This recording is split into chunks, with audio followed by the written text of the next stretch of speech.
Welcome to the Solution Summit Climate Day. I am Eleanor LeCain, the head of the Solution Summit. Thank you for being here. I'm going to tell you three things to get us going. First, the story behind the Solution Summit. Second, a brief overview of the climate crisis. And third, the flow of this program. First, the story of the summit. I've been tracking solutions for decades, since I first did strategic planning for the Massachusetts state government. I've discovered that millions of people are using their creativity and experience to find solutions to the challenges we face. I call them solutionaries. In fact, there's a hidden solutions movement happening across the country. I wrote a book called Breakthrough Solutions to try and make solutionaries more visible. That book, by the way, has a foreword by the Dalai Lama. I saw that people with solutions were often not connected to decision makers who could implement those solutions. And the decision makers were sometimes not aware of key solutions. So I created this platform of the Solution Summit as a way to bring together solutionaries and decision makers for more rapid implementation of key solutions to our most pressing problems. You may feel concerned or even afraid of what's happening in our country and our world right now. That's okay. You have a lot of company. I hope this summit will bring hope to you and an understanding that yes, we can solve our problems. We believe that breakdowns can pave the way for breakthroughs. We offer big and bold solutions, systems change, and smaller yet impactful actions. We answer the question I get all the time, what can I do? We'll provide practical actions that you can take that will make a difference. I hope you'll find one or more ideas for action that you can take and that you can build support for needed action in government and elsewhere. This program on climate is the first in a series of 4 in this summit. At the other 3 programs, we'll address solutions for democracy, economic security, and health. So that's the first thing I wanted to tell you was the story of the summit. Second, I'll give you a brief overview of the climate crisis, identifying some underlying root causes that brought us to our current predicament, and then some key solutions we can take. So here we go with the climate overview. The problem, as many of you know, is that too many greenhouse gas emissions, especially carbon, in the atmosphere are causing the planet to heat up and creating extreme weather catastrophes.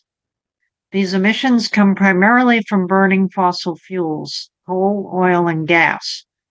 Consequently, we're experiencing more frequent and intense hurricanes, floods, droughts, wildfires with dangerously polluted air, and rising sea levels. The Earth is on fire. We are making our planet increasingly uninhabitable. We must stop emitting greenhouse gases now to limit the damage and transition rapidly to a green economy with renewable energy. How did we get into this predicament? There are at least 3 root causes underlying the climate crisis. First, people are disconnected from nature. We often see nature as a resource to be exploited. Second, fossil fuel companies and their owners put private profit ahead of common good. They block progress by promoting falsehoods, undermining the science behind global warming, by claiming falsely that climate action is too hard, too expensive, and costs too many jobs. And they help elect climate deniers to office who block vital legislation. A third underlying root cause of the climate crisis, we don't pay the real costs for drawing on nature. Products frequently do not include the true cost of environmental resources used in production, use, or disposal. Companies will draw down resources like clean water, sometimes draining the underground water table, often without paying for it. The good news is we have key solutions to these root causes of the climate crisis. We can expand awareness of climate threats, expose the climate deniers, promote sound science, educate and organize. We can take on the climate deniers who claim going green is too expensive and costs too many jobs. We can challenge the mindset that climate action costs too much money. And we can promote the reframe that going green is a major business and job creator.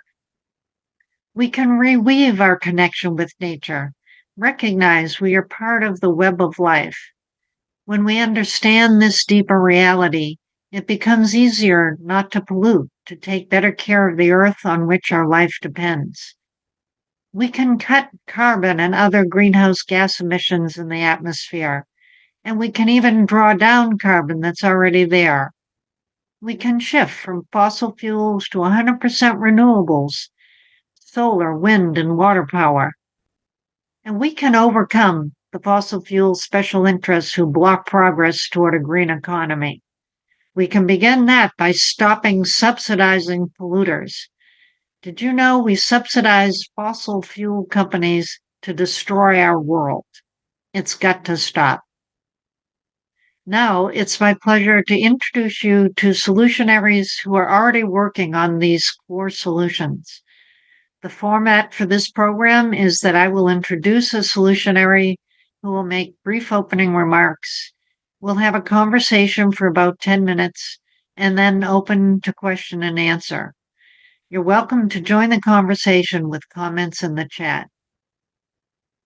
Our first solutionary is taking on the climate deniers who claim going green is too expensive and costs too many jobs. He demonstrates that, in fact, the climate crisis is the greatest opportunity for business profits and job creation in the history of humanity. Why? Because everything we do, we need to do in a more environmentally sound way.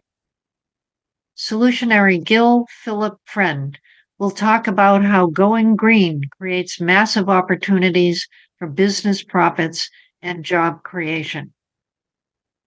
As a systems ecologist, business strategist, and lifelong sustainability professional with more than 50 years in the field, Mr. Friend brings a breadth and depth of experience, commitment, and vision to this work. He has advised governments and companies ranging from Equal Exchange to Hewlett-Packard, Levi Strauss, Coca-Cola, eBay, and many others on the massive opportunities at the intersection of business and sustainable. He's done this currently as CEO of Natural Logic Inc. and prior his work as Chief Sustainability Officer of the City of Palo Alto and Managing Director of Critical Path Capital. Mr. Friend co-founded the Institute for Local Self-Reliance, and he served in California Governor Jerry Brown's Office of Appropriate Technology. He's a thought leader in sustainability and business strategy. In fact, he's one of the founders of the field, and he's named one of the top 10 most influential sustainability voices by The Guardian. Gil Friend, welcome to the Solution Summit. Please make an opening statement. Thank you so much, Eleanor, for the kind introduction and for the honor of being here today. And thank you, ladies and gentlemen, for your interest and for joining us on the Solution Summit. To complement what Eleanor said, let me add this perspective on the perspectives I'm about to share. Companies retain me to help them design strategies that make money and make sense, that mobilize employees and customers, and that position themselves for a future that's coming at us fast. Governments engage me to help develop climate strategies and economic development strategies that build community and that win bipartisan support. Leaders and emerging leaders hire me to help them significantly up their game in tumultuous times. In this work, I stand on shoulders of too many other people to name, but I want to thank them here for their contributions to what I'm about to say. I don't have to tell you that we face a world in crisis, but we're also in the midst of a once in several lifetimes transformation in how we make things, in how we move people and things, how we build and update and modernize and live in buildings and communities, how we grow food and fiber and timber and how we care for the soil that grows them, and how we relate to the living world, the thin film of life on this 8,000-mile diameter ball of rock hurtling through space, this thin film of life on which everything that we value depends. What's the roadmap for this transition? Transition to 100% renewable energy, as Mark Jacobson will discuss later today, already cheaper around the world than fossil fuels. 2, grow food and fiber and timber in ways that nourish the living soils on which not just productivity depends, but the global water cycle and the climate stability depend. And the perverse incentives, $50 million a minute, that stand in the way of the world that we want and that send us in the wrong direction. I'm here to tell you today that this transformation is in motion. It's moving faster than I ever would have expected, but it's not moving fast enough. It's being led by business, but government has crucial roles to play.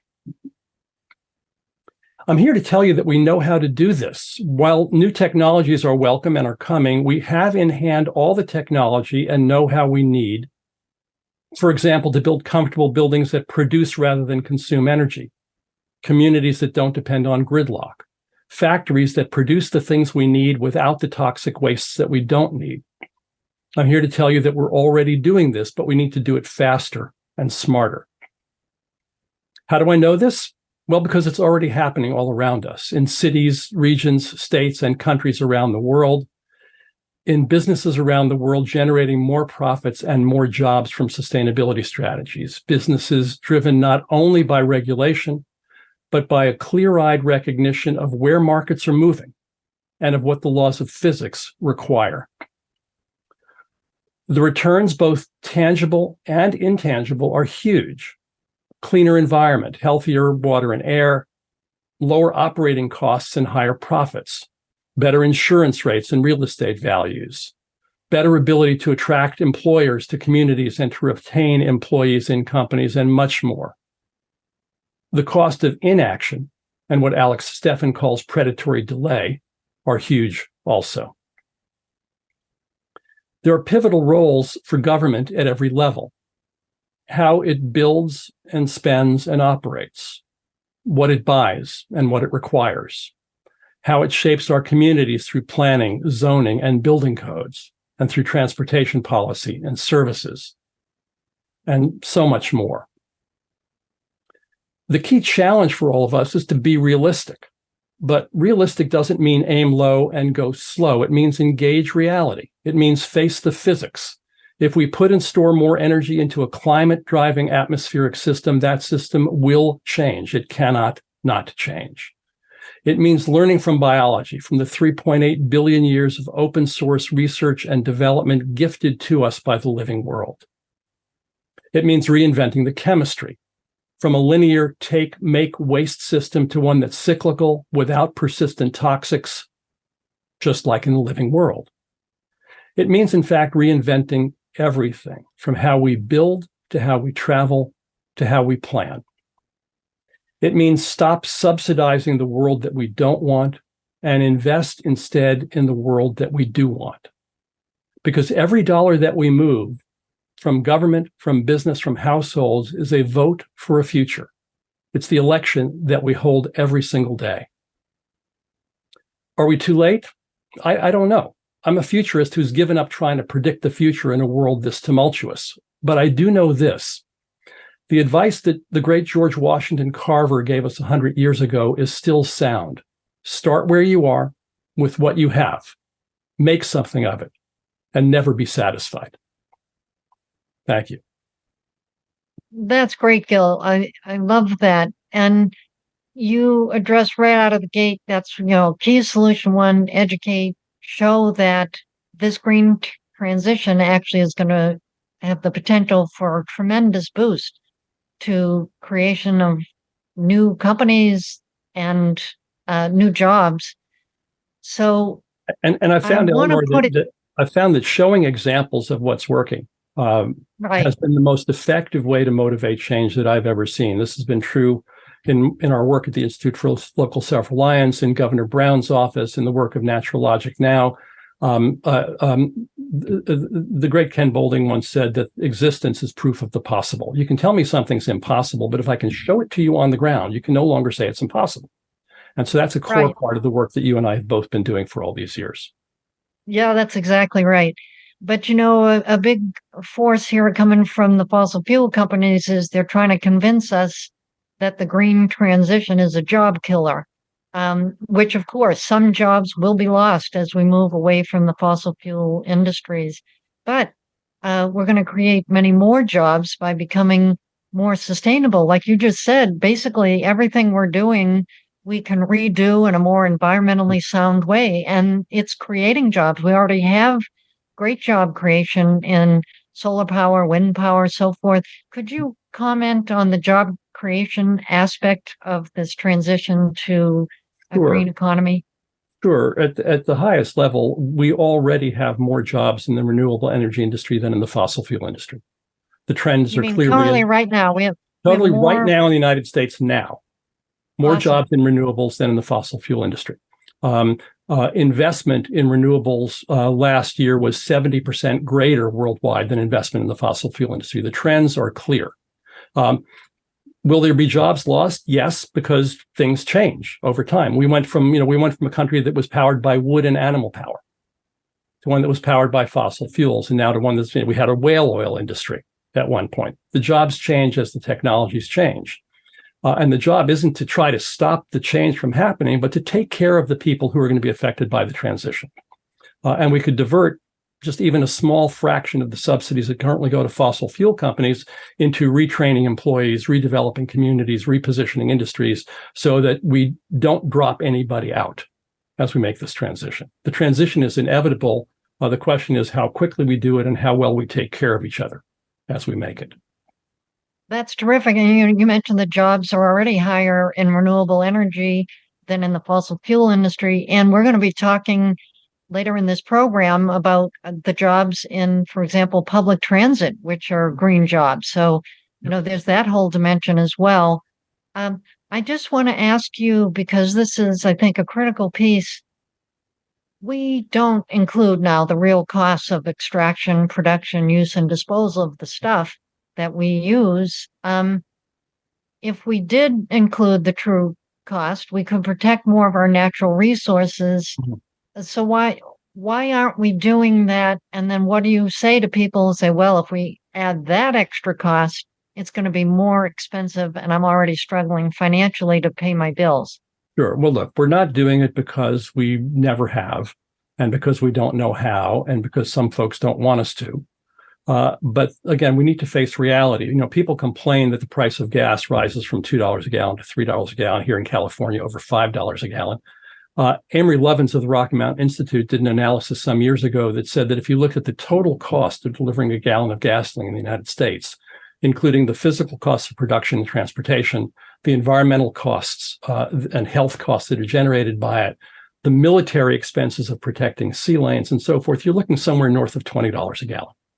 We're paying $2 to $3 to $5 a gallon. So the question I ask people is that if you had to pay $20 a gallon at the pump for your gallon of gasoline, would you be driving the car you're driving today? Of course you wouldn't. Would anybody be making the car you're driving today? Of course they wouldn't. So the market needs to tell the truth for the market to work well. We talk about free markets, but if free markets give people false information, they can't work well. As for the social impact for people who are tight, and there are many these days in this country and around the world, we need to address that, but we don't need to address it by distorting the market mechanisms. We don't address that by artificially driving down the cost of gasoline to generate more pollution. You do it by providing other mechanisms of social services and social support. to the people who need that and who need that to live their lives and transition. And the challenge, and you know this very well in political horse trading and deal making, is to link those pieces together, not just make one move and say, oh, we'll get to the other one later, because the later might never happen. So that's a big challenge on the political agenda, is link them, but don't try to cram every solution into a single mechanism. Right, exactly. Well, I love that you've got the hands-on experience advising companies on how to really seize the opportunities in becoming more sustainable, and you've got practical government experience. I would love to know, given all your experience over these 50 years in these different arenas, if you were to advise leaders in government now on the top 3 actions you think that government should take, what would you recommend?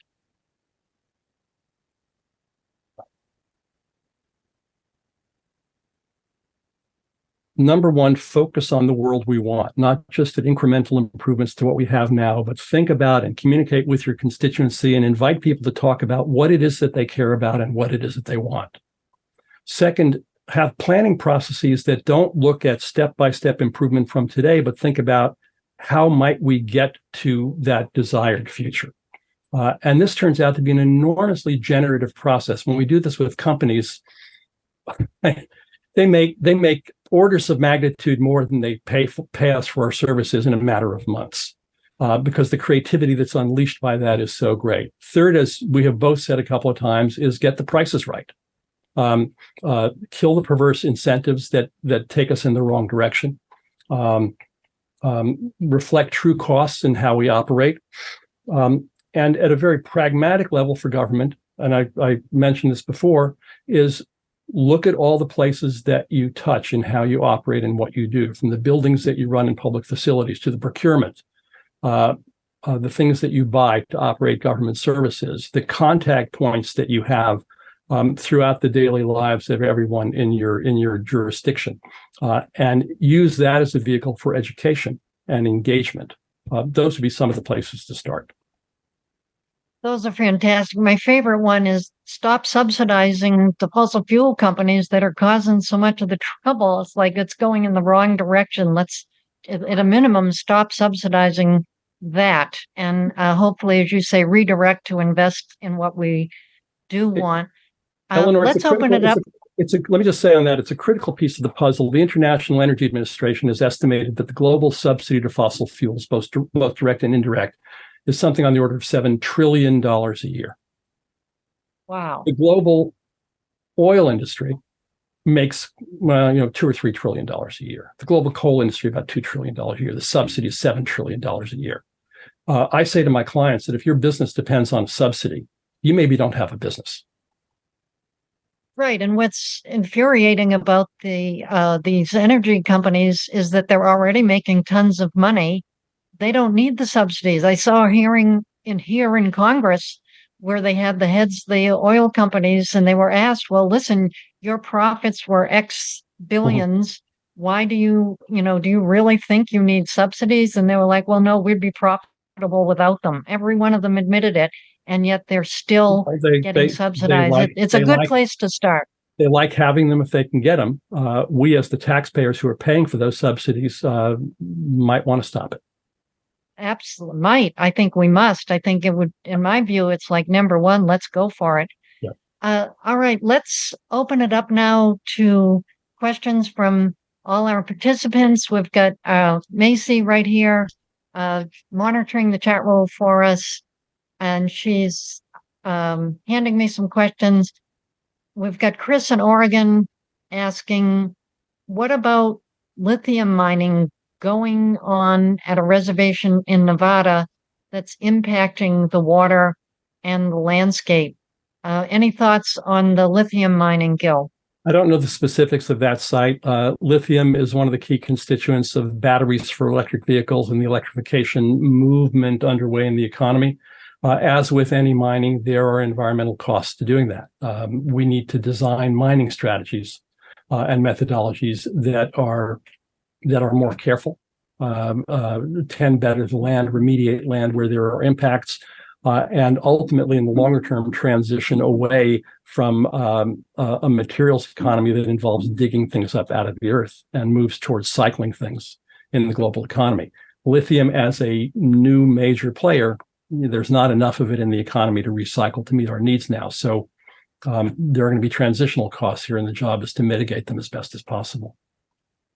Right. And I think the questioner brings up a good point, which is when we say a green economy or green energy, everything that we produce or create or manufacture or use has an environmental impact.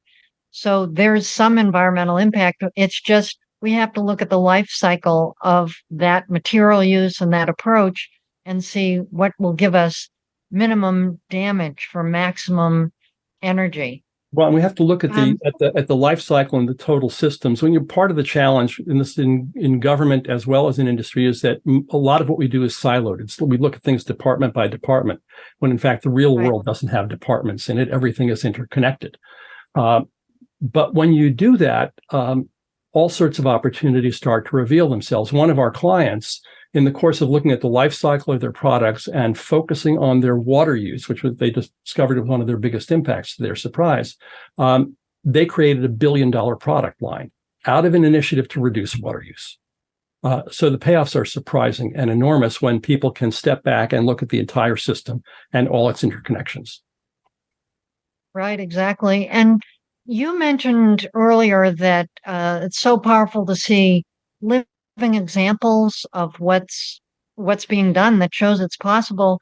Can you pick one of your favorite examples of a company that you worked with where you kind of saw the light bulbs go off and they found, oh my God, we're trying to go incremental from where we are, but we can just like leapfrog to a new way of thinking about this that's more sustainable. What would you offer as kind of an example of a company that's made that advancement in sustainability? Well, I just mentioned one. Another, which is actually not a client of ours, but is always worth noting, is Patagonia, which has just on its own initiative figured out how to waterproof their fabrics without what are known now as the forever chemicals, the persistent fluorinated compounds that are really everywhere in the world. Most folks assume, well, it's just too bad that's how it is. And Patagonia, a small company, said, we're going to figure out how to end that. And now 60% of their products no longer have PFASs in them. Another client of ours estimated that the circular product strategy that we developed with them could be worth as much. This is their estimate, not ours, could be worth as much as their total existing global revenue. Now, obviously, I'm not going to name these companies because this is proprietary work, but that gives you a sense of some of the examples. Interface. Could you say that last one again, that the innovation they had was equal to their current total revenue? We said we predict this will be a significant opportunity for you. They said, well, we'll decide that ourselves. We'll do our own analyses. So I think, sometimes companies don't want to trust their consultant, which is completely understandable. I said, fine, just, let me know what you discover. And in 2 weeks later, I got a call from the global head of strategy for this multi-billion-dollar manufacturing company. And he said, you'll be interested to know, we have a number, you'll be interested to know that the number is not large as you predicted. I said, that's interesting. I wondered, how could that possibly be? He said, the number was massive. Oh, I love it. And I smiled and said, how massive? And he said, his words, about as big as our current total global revenue. So the opportunities are huge. Your mileage may vary. It will be different for different companies and different sectors. But the message of that experience is that there's enormous opportunity hidden in plain sight if we know how to look. That's fantastic. And I love your approach on this, which is not incremental. It's like, where do we want to be? And, creative, open-minded, rethinking, redesigning how we, what are we creating? How are we using it? How are we making it? When NASA did the Apollo mission in the 1960s to land a man on the moon and bring him back alive within 10 years, one of the first things they did was ask, how did we do that? In other words, they stood in the future after the successful mission and said, what happened in the last year? What happened in the year before the last year? They reverse engineered the mission because they knew that starting from now, they're going to hit all sorts of impossibilities. Starting from imagine if it was already done, the trajectory opened up in a very different way for them, and different things revealed themselves. And they met this 10-year goal in 7 years. That's awesome. And I know when you were the chief sustainability officer for the city of Palo Alto, you came in with a similar kind of approach, is like, we're not going to be incremental here. We're going to go like, what do we need to do? Talk a little bit about how you just like broke through the imaginary ceilings we're putting around our thinking to help people think in new ways about what we're doing in a city, for example, in the government. Let me be clear. There are incremental steps on a big journey. To take the NASA example, they did unmanned rockets. They did rockets with animals in them. They put satellites into orbit. They put satellites into orbit with monkeys and then with human. There was step by step to get to the moon mission, but it wasn't. It was framed in terms of the successful mission. So what we did in Palo Alto is we talked about. If the city hired me saying, let's be the greenest city in the country. So we asked, what does that mean? What does that mean to you? Brought together elected officials, city staff, people in the community to explore, what does that mean? What do you want to have? What would be a city that you'd be proud of? What would be the elements of that? Enormous creativity came from every corner of the community. And then we got down to the brass tacks. Well, how do you put that into action? What do you need to change in terms of policy, in terms of planning, in terms of budget and investment? So it's always a dance between the non-incrementalist big jump goal and the incremental step-by-steps that get you there. So incremental, but not incrementalism. Incremental, not locked in the frame that says we can only do a tiny bit. Because it's a very different thing when you say we're going to cut our emissions 5%, 10%, whatever, or say we're going to zero them out. It produces a different kind of design process, a different frame of thinking, and a different challenge that people struggle with. People ask different questions. And when you ask different questions, you might just find different answers. That's terrific. So we're coming to the end of this session, and I know you've kindly agreed to come on and be with us throughout the day as an expert commentator. And I'm inviting you to give some key learnings from that session. We got another question coming in here. I'm sorry we can't get to all these great questions, but I'm wondering if you would like to begin as we sign off on this session, Gil. What would be your suggested key takeaways from this first session? And then we'll be inviting you back in the other sessions with a similar question. Sure. Well, as I said, let's think about and focus on the world we want. Let's tie our taxes, our government spending, our personal spending to that world that we want, recognizing that we're voting every day for a future. And as you said a couple of times, let's stop subsidizing. Let's stop subsidizing the fossil fuel industry and the other things that deteriorate quality of life, deteriorate the living world, and keep us from that world that we want. Let's start there. There's lots to talk about. There's lots of technology to talk about. I know Mark Jacobson will get into some of the energy story, but those are places that everybody touches this story. And I invite everybody to think about, what can you do where you are in the world, in the jobs and roles and communities you live in, to start to move that agenda forward. Fantastic. Well, thanks so much, Gil. My pleasure, Eleanor. You're going to be off screen for a bit. I'll be inviting you back at the end of our next session. So thank you so much. Thank you. Now we're in session 2, our second solutionary who knows what we can do about our climate situation. We're going to focus in this session on the second core solution, reweaving our connection with the web of life and also speaking to the power of hope. I'm going to begin this session with a greeting from Native American Robin Wall Kimmerer. You may have read her best-selling book called Braiding Sweetgrass, one of the most powerful, moving, and important books I've read in a long time. And unfortunately, Robin couldn't be with us today, but she did send this greeting. And she said, bringing people together around these important ideas will help advance our shared efforts on behalf of land and people. I'm grateful for your work. We are all called to acts of reciprocity with the living world, and I'm glad we're in this together. Unfortunately, my schedule doesn't permit me to join you, but I wish you all the best for the Solution Summit. Thank you, Robin Wall Kimmerer. And I also just want to give a shout out to the Thomas Banyaka Jr., who told me he's going to be listening in today. Hopi leader, thanks for joining us, Thomas. Now I invite to the stage our next solutionary, Rebecca Solnit.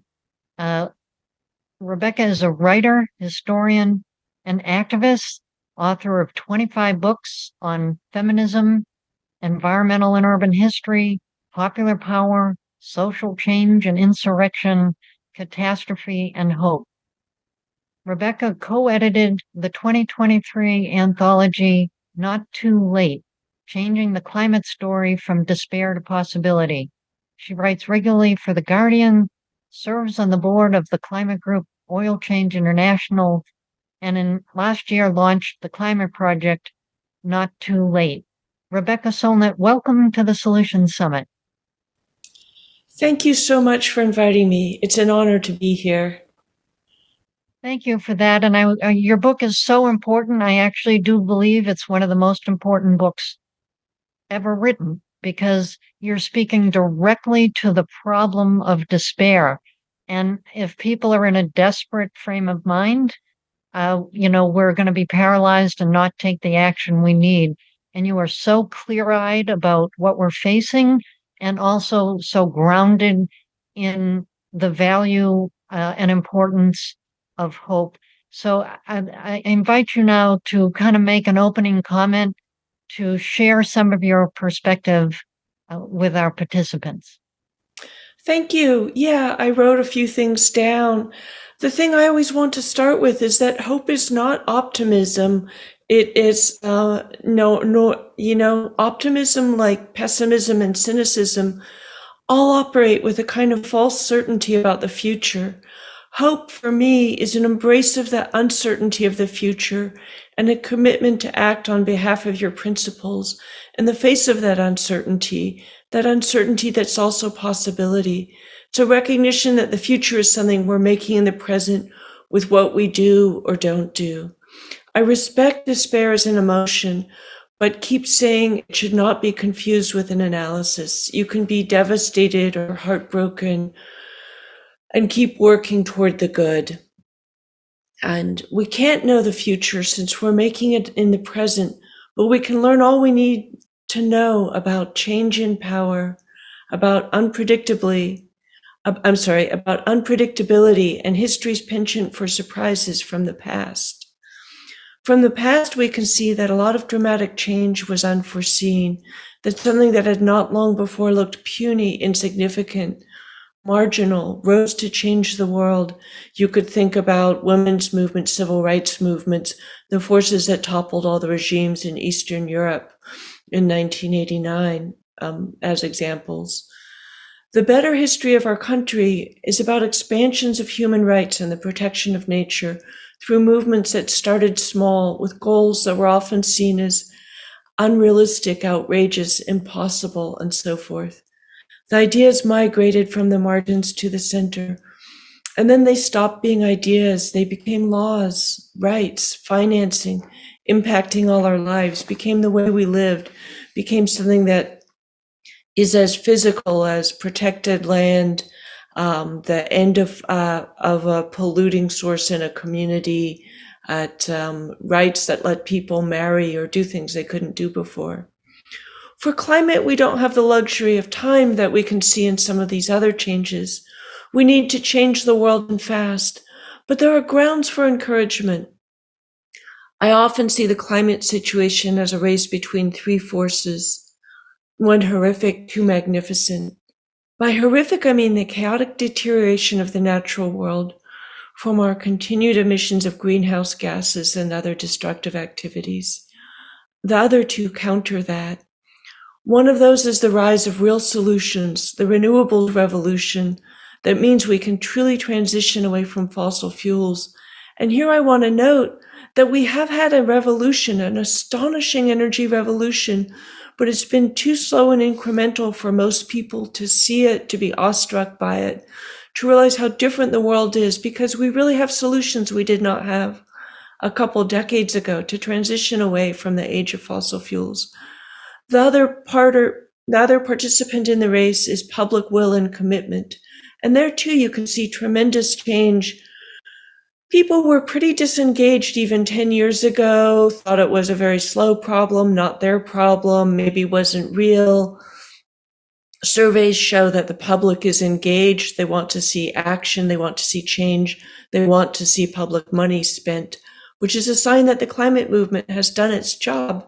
And that is not a simple victory, but it's a huge one.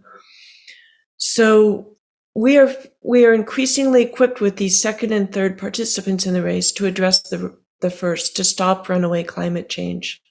Will we? That's what we're deciding now in this decade, whose decisions will matter for thousands of years to come. And we can't know what we're going to do. We can't know what hasn't happened yet.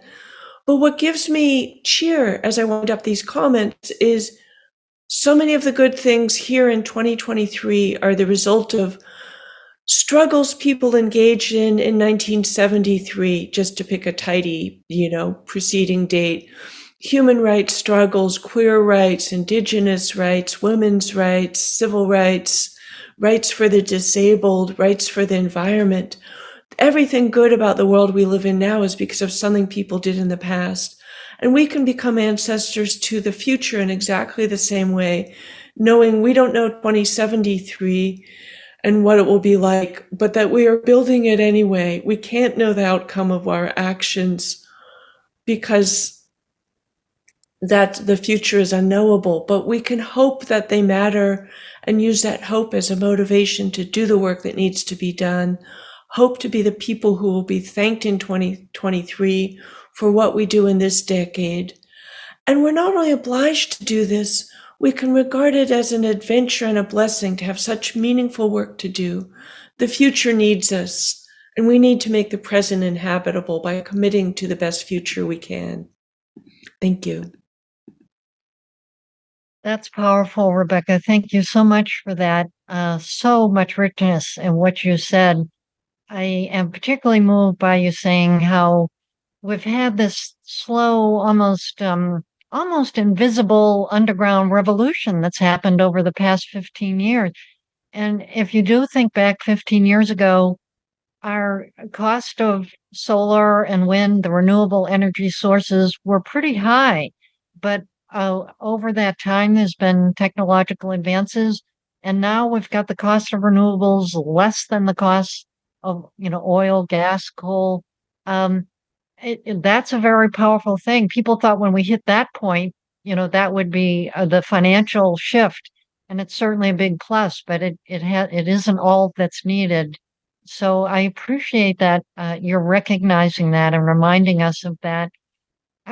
What happens, I think, is we're hearing from the UN scientists and other folks, the data is it's severe, and it looks like things are getting worse in terms of the greenhouse gas emissions and the changes in our climate, more rapid, more intense than what had been predicted even. And I have talked to people who have given up and given up hope that we can make a difference. What do you say to people who have lost hope that we can make a big enough difference fast enough regarding our climate situation? I think two things happen with people in that state of mind, one of which is they've confused emotions with analysis. You can feel absolutely terrible. People You can look at people in crises around the world who feel, which are not happy places, safe places, easy places to be, but who haven't given up. And I've found that a lot of frontlines communities are absolutely defiant. The Pacific Climate Warriors, which are South Pacific Islanders facing climate, have the motto, we're not drowning, we're fighting. They refuse to see themselves as victims, as helpless, as powerless. And so part of it is just the attitude you go into this with. I never surrender prematurely. And it feels often that the defeatism, the despair, etc., is a kind of accepting defeat before it's happened. And I just don't see, it's not my spirit. But the other thing is, a lot of it is based on factual inaccuracy. I see a lot of people who have outdated data, and I hear all the time, we don't have the solutions are expensive, nobody cares, the media is not covering this, the climate movement hasn't done anything. Those might have been pretty accurate positions 10 years ago. They're not accurate now. We have the solutions, a tremendous amount has changed. You look at a country like the UK that was running primarily on coal not so many decades ago, that's had huge energy transformations, so that there have been periods recently where they're primarily powered by renewables. Scotland is producing so much electricity, it can't even use it all. And we are in a radically different place. We are not where we need to be, but we're definitely in a place radically different than where we were. And understanding that is understanding a lot has already changed, a lot more needs to change. We can see who the agents of change were, and they're often civil society, grassroots organizations, people doing get out the vote work to get good climate candidates elected. They're you and me, they're everybody. Because another one of the things that makes people feel defeated is not only not understanding how change works, but also not understanding the nature of power, and thinking it resides in a very few powerful people and there's nothing we can do about them. And again, the historical record shows us defeating corporations, changing governments, achieving things like the Paris Climate Treaty, the Inflation Reduction Act. And if you have a short-term memory, those things look like they were handed down from above. If you have a long-term memory, you can see that they start from movements from below and civil society making demands on the powerful. Right, exactly. And you say very powerfully in your book, hope is something you can create with your actions. And it seems to me the people who are feeling hopeless are the people who are not taking action. That when you do take a step towards creating the world that you want, the kinds of things you want to have happen, when you're in motion and doing something, that helps generate hope. And like you said, none of us can really predict the action we take now, what the ripple effects of that might be down the road. We can only do what we believe is the best in this moment and hope that other people also take action and that collectively it's enough to turn the tide. And you make another powerful point in your wonderful book. I've got a question. What is Rebecca's book called? It's called Not Too Late. There we go. Thank you. Not Too Late. So you talk about how we've got this mindset that we live in abundance now, and shifting from fossil fuels to green energy is going to bring austerity. But as you point out, we live in some austerity now. The hopelessness that some people feel about our condition, the political poison, the poison to our water, land, and bodies, and that in fact going green brings with it a certain kind of abundance that we yearn for, with the cleaner air and healthier bodies. So could you speak to that issue of abundance? Yeah, and I should say Not Too Late is by me and my co-editor, Thelma Young Lutuna Tabua, who's based in Fiji. And we have contributors from around the world, from the Philippines, Guam, the Marshall Islands, Pakistan. It's not just me here in California. But yeah, and one other narrative that I think helps people feel defeated is the idea that we now live in an age of abundance and what's required of us is renunciation. And I think that's partly an outdated view from the era when compact fluorescent light bulbs and Priuses were like the best offerings the early climate movement had to offer, because renewables were not yet online and we were not really equipped yet to change the world on the scale that we are changing it now. And I totally agree with Gil Friend that this is inevitable. We just need to do it fast enough to outrun the wreckage.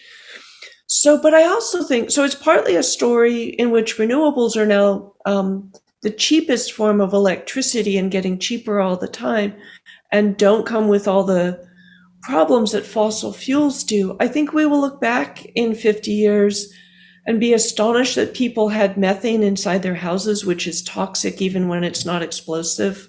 Well, it's always explosive, even when it's not exploding. It's really dangerous.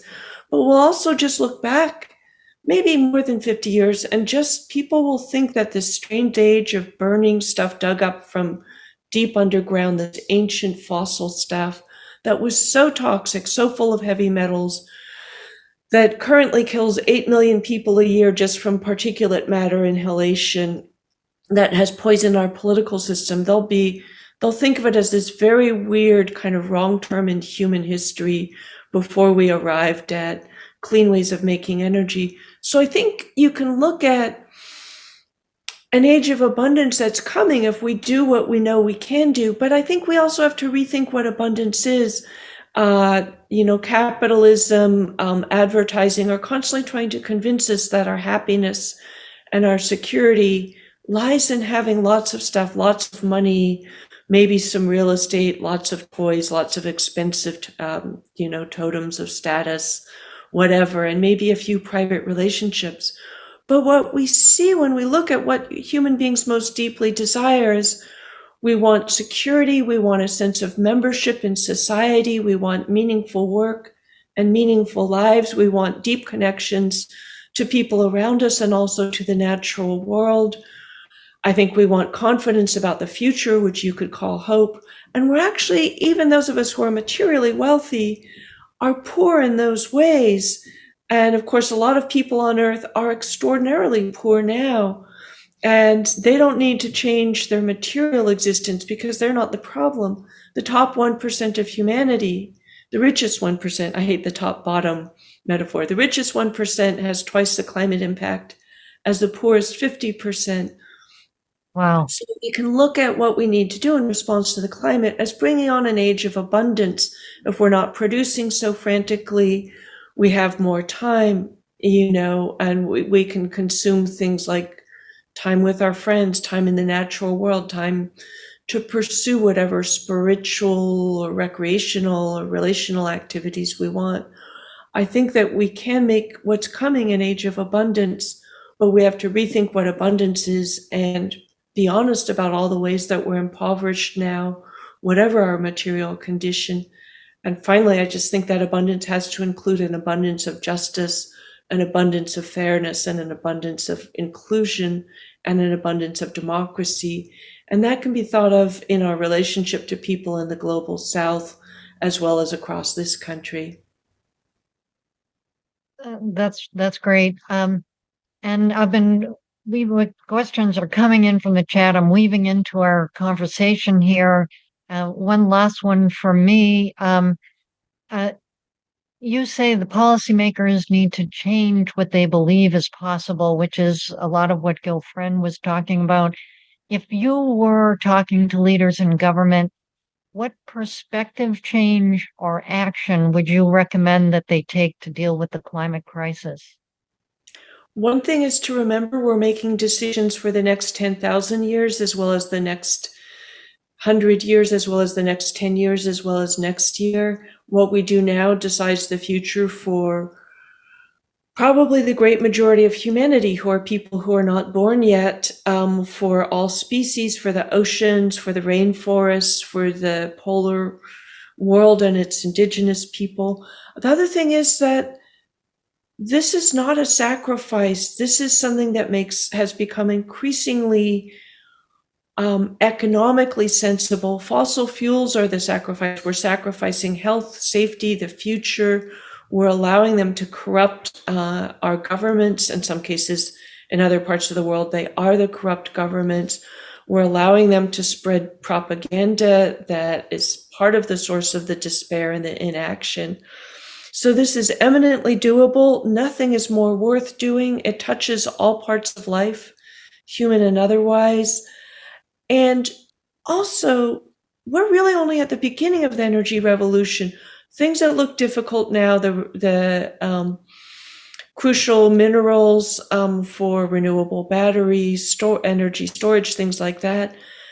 Brilliant people all over the world are working on those, on finding better, more available, less costly materials, on recycling those materials, on all of these problems are being solved. And the energy we have now, if you want to compare it to the automobile internal combustion revolution, the energy we have now is the Model T, not the Lexus.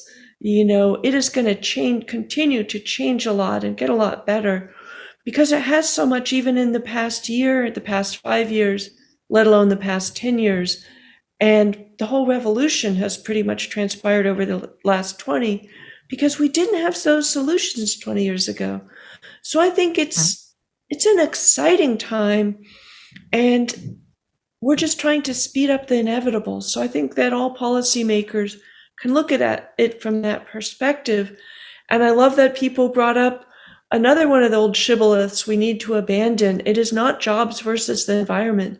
Taking care of the environment with this energy revolution creates jobs and good jobs and clean jobs, because the fossil fuel industry is toxic for its workers and sometimes fatal too. And a lot of those workers around the world are extremely exploited. I've seen the cost. I spent some time covering the BP blowout in the Gulf of Mexico. Fossil fuel is poison, and we can leave it behind. Well said. I'm going to invite back to the stage now Gil Friend, and Gil meet Rebecca, Rebecca meet Gil, and Gil, I'd love to hear your close listening. Some of what Rebecca says is underscoring and amplifying your thoughts, as well as some additional ones. Sure. And there's lots of questions coming in, so I appreciate folks, but well, let me be brief then, Eleanor, to give time for other people. Rebecca, first of all, thank you so much. I'm always inspired by your words, and this morning is no exception, so thank you. I'm particularly struck by a few things you said. One is that you said that we can't know the future because we're making it in the moment. And it's a powerful reminder of our agency and possibility in this change. You talked about abundance and how this is not a matter of renunciation. And I can't tell you, I'm still struck, after decades in this work, I'm still struck by CEOs who say, well, I can't afford to make that change. I can't afford for our company to be sustainable. Perhaps out of habit, perhaps out of ignorance, perhaps out of not having done the homework, perhaps out of an assumption that I think many of us hold, that better things have to cost more.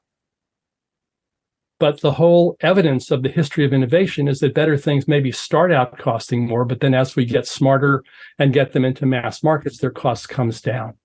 And today we can buy automobiles that are of the quality that only Mercedes-Benz was 30 years ago, but at the same price as everything else. So that's a critical reminder that it's not about renunciation. It's not about suffering. We have plenty of suffering now. Thank you very much. Let's transform and reduce that for everybody. I have a question for you. You talked about you contrasted emotion and analysis. I'd like to ask you for your analysis of where do you think the defeatism comes from? What are the root sources of the defeatism, and in your experience, what shifts that? There's a bunch of sources. I've been writing about hope since a sort of wave of despair swept over my friends in the anti-war movement when George Bush started bombing Iraq in 2003. One of them, I think, comes from bad analysis, the assumption that if we can't do everything, we can't do anything. It's an all or nothing thinking. If we didn't win everything, we lost everything. Part of it, I think, is literally short-sightedness. Change happens often and slow and unpredictable ways. And so what you do matters, but it might not matter in the way that I see a lot of activists who really want it to be. We had a march today, and the government fell to its knees, admitted it was wrong, and did everything we told it to tomorrow. And I've been in a lot of climate and anti-war marches and human rights marches, and they matter, and things change. But the change, I actually hung out with somebody who works on the 30 by 30 a global plan to protect nature. She works on it in California. And I said, I'm a wildlife biologist, but my job is I follow the migration of ideas. And you can see how an idea that was inconceivable, women should be equal to men, we should have no racial inequality, same-sex couples should have the right to marry, we can protect 30% of the environment. You can see the evolution of those ideas if you are willing to see big timescales. And so I think people have a lot of despair comes from not understanding how change works, not understanding that we have a lot of power. And that, of course, comes from what you get from the mainstream media and politicians who like stories in which all power reposes in a few people and you should just be very nice to them if you want to see any change. That change happens from the top. You see a decision made by a president, a Congress, a Supreme Court, and the short-term version shows you that they gave us that. But you look at the long-term version and see grassroots organizing, civil society movements, inspiring people with good ideas, changed what we thought was reasonable, possible, right, just, necessary. And all the powerful people did, the so-called powerful people, is they ratified a decision that was made in our hearts and minds, our imaginations before. So I think that despair comes partly, I think it's contagious, and that there's a lot of people spreading climate doom and defeatism, sometimes monetizing it on social media. And then it comes more broadly from something that I think is really powerful in American society, which I often call a sort of instant results guaranteed or your money back, this kind of impatience that that doesn't trace how change actually works. And it's hard because we need to change things fast, and they are changing fast around climate. But I think everyone needs to become follow the migration of ideas into actualities and see that this stuff works. This stuff has changed the world, because the world we're living in is radically different than the world. I'm 62. I was born into a world in which so many kinds of equality were not just normalized, but were almost invisible and acceptable. Yeah. I'm a year older than Silent Spring. We didn't even have language to talk about the environment. Almost no environmental protection was being done. So we can't see the future, although we know some of its parameters, but we can also learn from the past. So I think a good historical imagination, which young as well as old people can have or lack, is also really important equipment for understanding change, for participating, for being a good citizen or a good activist. Thank you for that, That's Rebecca. Terrific. Well, thank you, Rebecca. That's all the time we have for this session. Let's hope this conversation continues in other formats. Rebecca Solnit and Gil Friend, thank you so much for your contribution to the Solution Summit and your great work. Thank you. It's an honor. We're moving now to session 3, which is Roadmaps to a Renewable Economy. Very excited about this session. We'll be talking with Mark Z. Jacobson about making the energy shift from fossil fuels to renewable energy. Mark Z. Jacobson is the director of the Atmosphere Energy Program and a professor at Stanford University. She does really important work focusing on developing large-scale, clean, renewable energy solutions to air pollution and global warming. His work is the scientific basis of plans to go to 100% renewable energy. He makes these plans for cities, states, and countries around the world. Mark C. Jacobson, welcome to the Solution Summit. Yeah, thank you very much for your kind introduction. So, Oh my goodness, I'm you going look to like talk you have about. Oh, go ahead. you look like you have horns coming out of your head. Oh, That's funny. I thought it was actually a Oh, that's halo. your light. Okay, fantastic. Shine the light. Uh, Great. Well, so Mark, I'm excited to meet you. Never talked before, but love your work. Would you just make an opening statement about your work on renewable energy solutions? Yeah, so I develop energy plans for countries and states and cities and towns to transition entirely to clean renewable energy. And the motivation is, well, it's threefold: climate change, air pollution, and energy security. Global warming is expected to be over 1.5 degrees Celsius since the 1850 to 1900 period if we don't transition about 80% of all energy and non-energy emissions by 2030 and 100% by 2035 to 2050. And air pollution from the same sources causes about 7.5 million premature deaths each year worldwide. And then energy security is the third major problem we're trying to solve. I mean, if fossil fuels are limited resources, they will run out, and we need something in place in addition to other types of energy and security. So our solution has always been, let's electrify, in terms of energy, let's electrify all energy. And by the way, energy is about 80% of all greenhouse gas emissions and about 90% of air pollution emissions.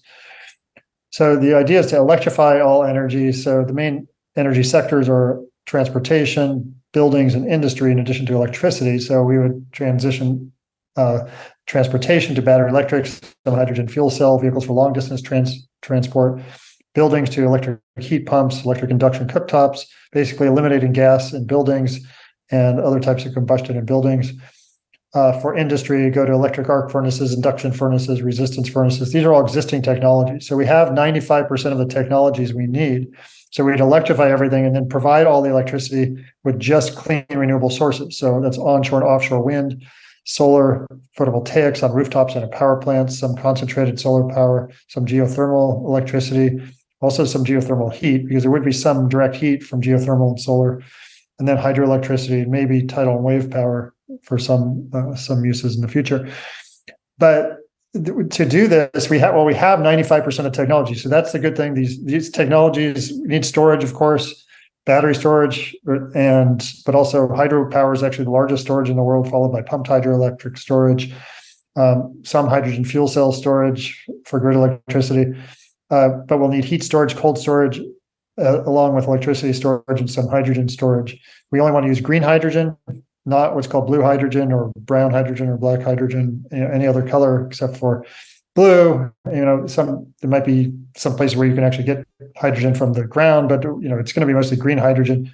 Hydrogen should be used only for limited applications, such as steel production, ammonia production, long distance transport, and some grid electricity together with batteries. What we don't want to do is we get diverted with things that don't work. So what does not work is carbon capture, direct air capture, blue hydrogen, electrofuels. These electrofuels are fuels that are replacing gasoline or diesel or jet fuel that require carbon capture to take carbon dioxide out of the air or an exhaust stream and then combine it with other chemicals to form some fuel. That and blue hydrogen, which also requires carbon capture with natural gas, those are not solutions. They all increase carbon dioxide, they increase fossil mining, they increase fossil infrastructure, increase air pollution. We don't want any of those. Those are all constructs of the fossil fuel industry to stay alive. We do not want any more nuclear. It just takes too long, and it's extremely expensive. Small modular reactors don't even exist, and they probably won't exist until 2030 or so. And that won't even be commercial. But there are so many other problems with nuclear I don't have time to get into. Bioenergy, same problem, causes air pollution, carbon dioxide emissions, land use problems, water supply issues. We need to focus on what works, and that's clean, renewable energy, what we call wind, water, solar technologies. and together with, and that includes storage for these technologies and keeping the grid stable using demand response and interconnecting wind and solar over geographic regions.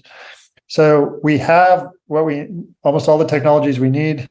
As I mentioned, we have little time. We need to focus, keep our eye on the ball, and focus on deploying existing technologies on as large a scale as possible, and not get distracted with these technologies that don't work. Unfortunately, like the Inflation Reduction Act, which I think has 60% of the funding, does go to useful things, including energy efficiency, electric induction, battery electric vehicles, solar, wind, batteries themselves. But it also includes 40% of funding for what I call useless technologies that I just talked about. So we need to get away from that and not pursue the all of the above policy, which is the reason we're so slow right now, is the pursuit of all the above. We can no longer afford to do that. We need to pick the winners right now, and certainly there will be improvements, and those improvements will, but that we have the technologies we need, they will be improved, and that will even drive the cost down more. The costs are already dropping a lot for solar, wind, batteries, as I mentioned. So with that, I'll stop and go into the next stage. Yeah, that's great. Well, you talked about the cost drop for the solar, wind power. It's now less than the cost of coal and oil, right? Yeah, especially so the cost of solar, just utility scale solar and onshore wind are on the order of 3 to 5 cents a kilowatt hour. New coal is on the order of 7 to 9 cents a kilowatt hour. New natural gas is about 5 to 7 cents a kilowatt hour. So solar and wind on the large scale are the cheapest forms of new electricity by far worldwide. And oil for transportation, I mean, it's even using solar and wind to run a battery electric vehicle is actually much, much more efficient than using oil for gasoline to run a gasoline vehicle, or even corn ethanol to run a flex fuel vehicle. It's just so much, you use 1/4 the energy with electricity powering a vehicle than a combustion fuel. So you need 1/4 the energy for electricity running a vehicle. So we need to, everything should be electrified, including vehicles. And this also applies to heating. Like combustion heating uses 4 times the energy as electric heat pumps. So we reduce our energy demand substantially by electrifying and providing the electricity with clean renewable energy. Worldwide, we estimate about a 56% reduction of energy demand due to the efficiency of battery electric vehicles, the efficiency of heat pumps, the efficiency of electrified industry, the fact that we eliminate all the energy needed to mine, transport, and refine fossil fuels and uranium, and due to end-use energy efficiency improvements beyond a business as usual case. So we think 56% reduction of the demand for energy. That means even if the cost per unit energy is the same, the annual amount that people spend is 56% lower. So it's much cheaper. And on top of that, the cost per unit energy is also less expensive for clean renewable sources. So, right. So let's go for it. 100% clean renewable energy. Why not? And it's interesting. My main takeaway from your work and what you're talking about here is this is totally doable. This is not like pie in the sky. We can absolutely right now move to 100% renewable energy. And you've made the plans for city states and even full countries to make that transition. Am I right about that takeaway? Yeah, so we've developed plans for 145 countries and all 50 US states. And the capital cost for 145 countries worldwide is about $62 trillion. And that's what we call that's the worldwide Green New Deal cost. And those countries, by the way, represent about 99.7% of all world emissions. Because of the reduced energy requirements and the lower cost per unit energy, we would save about $11 trillion per year in energy costs by 2050 by transitioning. So right now we pay about $11 or $12 trillion per year for all energy for all sectors worldwide. That by 2050, that's expected to go up to about $18 trillion per year. Transitioning would reduce that cost down to about $7 trillion per year. So there's $11 trillion per year savings. Cost up front is $62 trillion. Divide $62 trillion upfront by $11 trillion per year savings. That's about a 5 to 6 year payback time just in the energy cost alone.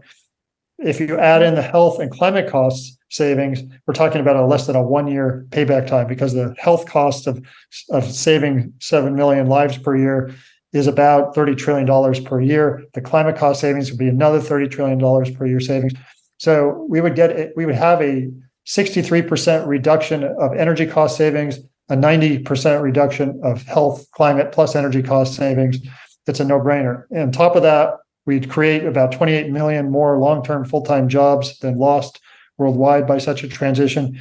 We think we'd actually use less land than the fossil fuel industry occupies. In the US alone, the fossil fuel industry occupies 1.3% of US land area, and that's going up 50,000 new oil and gas wells every year. We think we can decrease that to below 1% of US land area for a wind, water, solar system. So we'd save lives, save money, save land, reduce climate damage, and make people's lives happier. This is like a win-win situation. Yeah, it just sounds so sensible, so exciting, so awesome. So my question to you is, why aren't we doing it? And why aren't we doing it faster? And what can we do to accelerate that solution that you've laid out for us, the pathway to 100% renewable energy? Well, one of the main barriers is that we are being distracted by funding through giving subsidies to the fossil fuel industry, for example, and the bioenergy industry to add carbon capture, direct air capture, blue hydrogen, electrofuels. We're giving subsidies to the nuclear industry for small modular reactors. We're giving subsidies for the bioenergy industry, just for ethanol, for other types of biomass and biogas. There's too much distraction on technologies that are not helpful one bit, either in terms of climate or air pollution or energy security. And this is the main problem. Second problem is, there is a transition going on worldwide. It's just too slow. So we need policies, aggressive policies, to be put in place. We have renewable portfolio standards in many states. In fact, there are 19 states in the United States, 19 states and territories that have laws or executive orders to go to 100% renewables in the electric power sector. However, we need all energy sectors. We need transportation, we need buildings, we need industry to transition as well. And that requires renewable portfolio standards in these other sectors. And we need this worldwide. There's about 62 countries with 100% renewables laws, again, in the electric power sector, but only one country, Denmark, has law to go to 100% renewables in all energy sectors. We need all countries to have more aggressive policies. But this, as I mentioned, requires also not getting distracted with useless technologies and focusing on actually what work, keep our eye on the ball. That's great. All right, I'm going to open this up. The questions are really heated up here in the chat room. I'm going to invite Gil Friend back to the stage, and I'm going to ask you one of the questions that's already come in here. How much energy efficiency is included in your work? Because you've been talking a lot about 100% renewable, creating more energy supply. What about on the demand side? We're wasting a ton of energy, and there's so many savings that we could have on through energy efficiency. How much do you, if at all, do you account for energy efficiency in your work? We do. I mean, we start with the business as usual case because we're projecting to 2050, and we're using internationally, we're using International Energy Agency data, and then we also have EIA, which is Energy Information Administration from the US, projections for different sectors of the world to the future, and those account for energy efficiency improvements. But we also then assume some additional energy efficiency improvements. But in addition to, so overall, when we transition, when we electrify, as I mentioned, we'd reduce overall power demand by about 56% worldwide. So that can be considered a savings of energy. But of that is for 5 reasons. One is the efficiency of electric transportation or combustion transportation, the efficiency of electric heat pumps for heating versus combustion heating, the efficiency of electric industry, the elimination of energy to mine, transport, and refine fossil fuels and uranium, and then end-use energy efficiency improvements beyond business as usual. So of the 56% reduction, about 7% is end-use energy efficiency improvements beyond business as usual. So we do account for that. Fantastic. Well, I think there's a wealth of possibility in energy efficiency. I actually did some energy efficiency work for Boston Edison once on all homes and businesses in the greater Boston area. And the work that we did, we came up with 100 ideas for how to do energy efficiency. We eliminated the need for a new power plant, whatever form, whether that be nuclear or whatever version, we didn't need the new power plant because we had energy savings from energy efficiency. So, Gil Friend, I'm hoping you can join us back on the stage. And we've got a question here. Where does the electricity come from for electric vehicles? You want to speak to that, Mark? Sure. Well, it's going to come from the grid primarily. Of course, people who have their own vehicle chargers at their home and their own solar on their rooftop, can provide a lot of that electricity for their vehicles from their own rooftop solar. But otherwise, it's coming from the grid. And the grid electricity in our case is all going to be wind, water, and solar. So every state and country will have a different mix of wind, water, solar technologies. And right now, I mean, there are 9 countries of the world already that are 98.5 to 100% wind, water, solar in their electricity generation, including 5 countries that are at 100%. So it's doable. In fact, there are about 45 countries that are 50% or more wind, water, solar. Most of these are dominated by hydropower, but like California has 50% wind, water, solar already. But it's a mixture, mostly solar right now, photovoltaics, also some hydro, wind, geothermal. Those are the main sources. But it would all be renewable, clean, renewable energy. That's fantastic. And, I'm curious, if you were meeting with the president or members of Congress who are here, what is the main action you'd recommend? Is it what you were talking about, which is don't be throwing money down rabbit holes we already know what's actually more effective and impactful, and just fund what we know works? Or what would you well, the say number to one the would be renewable portfolio standards in each energy sector. So by different years, we would transition eventually to 100% clean renewable sources and electrify each source in each of these sectors. Second is do not send money to technologies that don't work, and be very clear that these technologies don't work. They may benefit industries, like sure, ethanol benefits the agriculture industry, but funding ethanol as a climate solution is non-starter. It doesn't work. It doesn't save any carbon dioxide. It doesn't save any air pollution. These problems actually get worse with these technologies. Right. And would your advice be any different for governors of states or mayors of cities? What should they be doing right now? Yeah, governors are the same. I mean, we need strong renewable portfolio standards to transition in each energy sector in each state, and to not fund and not support continued fossil fuel use. We have to stop new drilling for oil. We have to start new drilling for gas.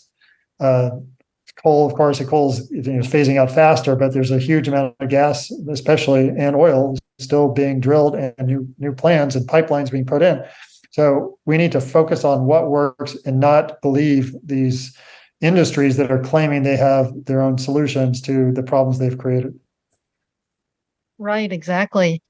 And a question for you, which state in the United States is the most advanced now on relying on 100% renewable energy?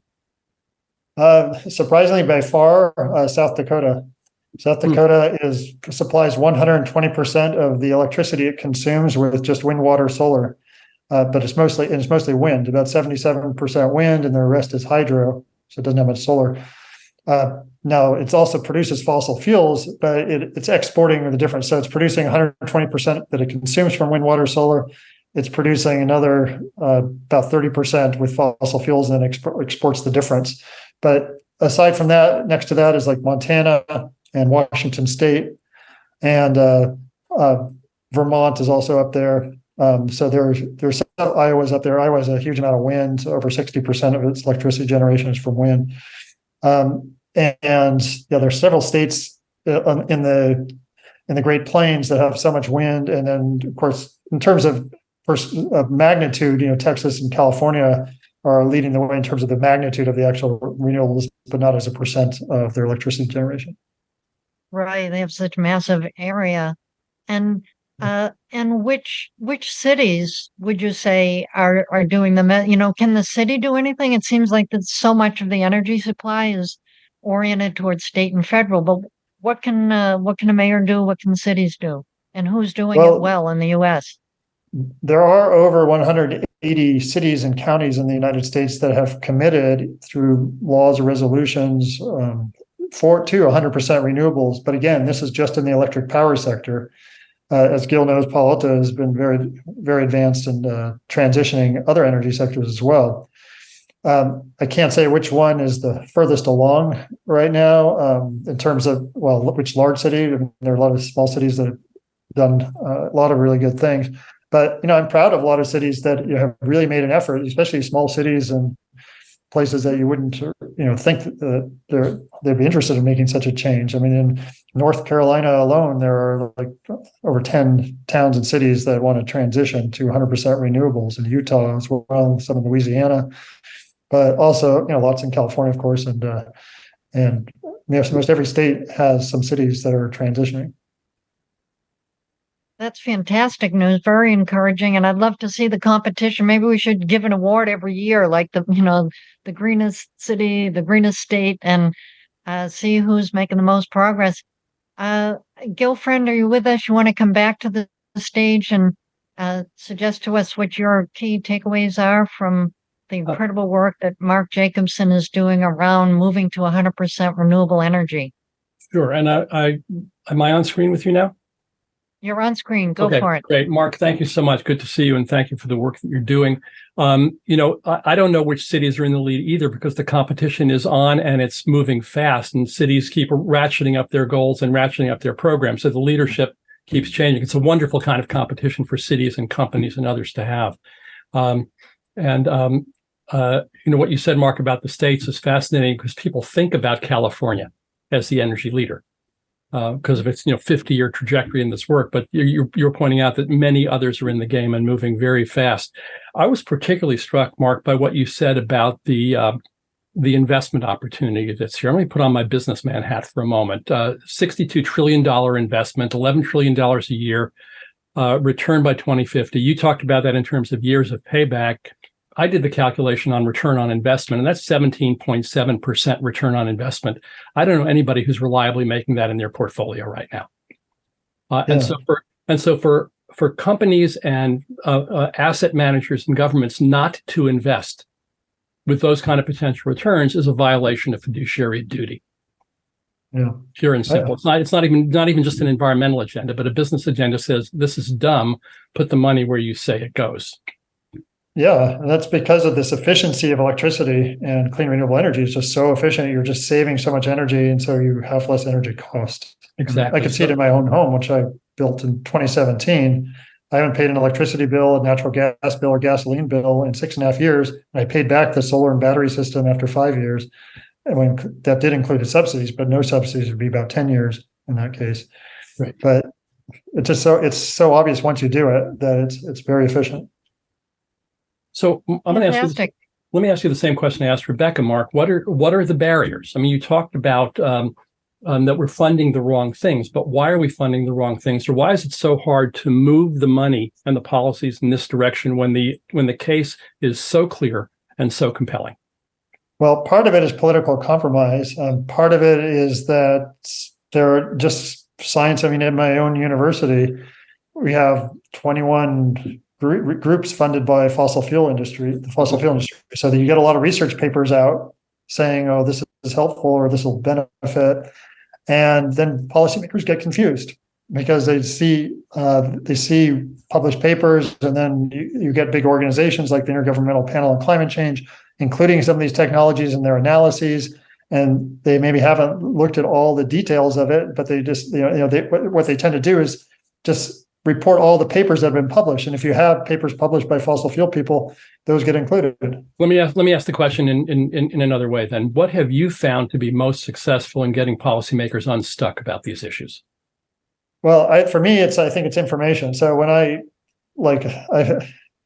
getting information out is really important because most people are just not aware, like why, carbon capture, for example, sounds great. You're taking carbon dioxide out of an exhaust stream. What could be wrong with that?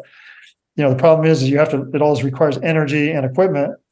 And, trees, do the same thing, but they don't require either energy or equipment. They take CO2 and water vapor out of the air to grow, but they don't require this energy. And it's just that energy has to come from somewhere. Even if it's renewable, that's preventing the renewable energy from replacing a fossil plant where you get much more CO2 savings.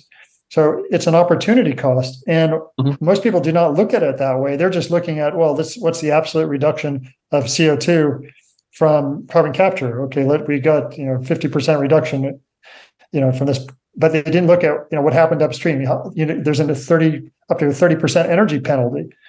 So it's really, so I feel like I have to give information out to make it understandable to people in the public, and more people are understanding the problems, and because these problems are difficult to untangle. The numbers are difficult to untangle, especially if you haven't done research on the topic. So I think that's the issue, is trying to clarify to the public with published papers and just clear information. And the more people understand what's actually going on, the more they realize that this doesn't work. Yeah, and what you say makes so much sense. It's just we need it for the climate crisis. We need it to save money. So I'm so grateful for your work, Mark, on moving to 100% renewable energy. That's the end of our segment here, but I hope the conversation continues offline. So thank you so much, Mark Jacobson, for your important work. Mark. And Gil, thanks again for your expert commentation. Yeah, thank you both. Thank you. Now we're going to move to the conversation about public transit as a climate solution and green job creator. We're talking about public transportation because, first of all, vehicles are a major source of greenhouse gas emissions. And the more we can, reduce the vehicles or change the vehicles we've got, the more we can reduce those greenhouse gas emissions we want to cut. And secondly, addressing this issue we talked about earlier with Gil Friend, that through public transportation, we're creating hundreds of thousands of green jobs, and there is tremendous growth potential in public transit. So let's welcome to the stage now two public transit experts. We have Xinge Wang, who is Deputy Director of the International Transportation Learning Center. She's one of the country's leading experts on workforce demand, training capacity, and projections of workforce needs in transit. She led the joint research effort by the U.S. Department of Transportation, Education, and Labor to identify future workforce needs in transportation. Welcome, Xinge Wang. Thanks, Eleanor. Nice to be on. Hi, wonderful. And your colleague is also joining us. David Stephen is the communications manager at the International Transportation Learning Center. He's a consultant for transit agencies across the country. His work has resulted in crucial solutions for tackling public transit workforce challenges. He also has experience in the labor movement and on Capitol Hill. Welcome, David Stephen. Thank you very much, Eleanor. Glad to be here. Terrific. Xinge, I want to start with you. How big a factor is transportation in greenhouse gas emissions? Yeah, thank you. First of all, for inviting David and me from the ITLC to join this very important discussion. And thanks for the nice introduction. So indeed, transportation is a significant contributor to greenhouse gas emissions. In 2021, about 28% of our total emissions in the United States was coming from transportation.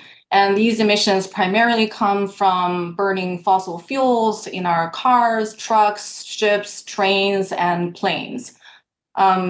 So, I know we're going to focus on public transportation, and how it can really help achieve our climate goals in the next session.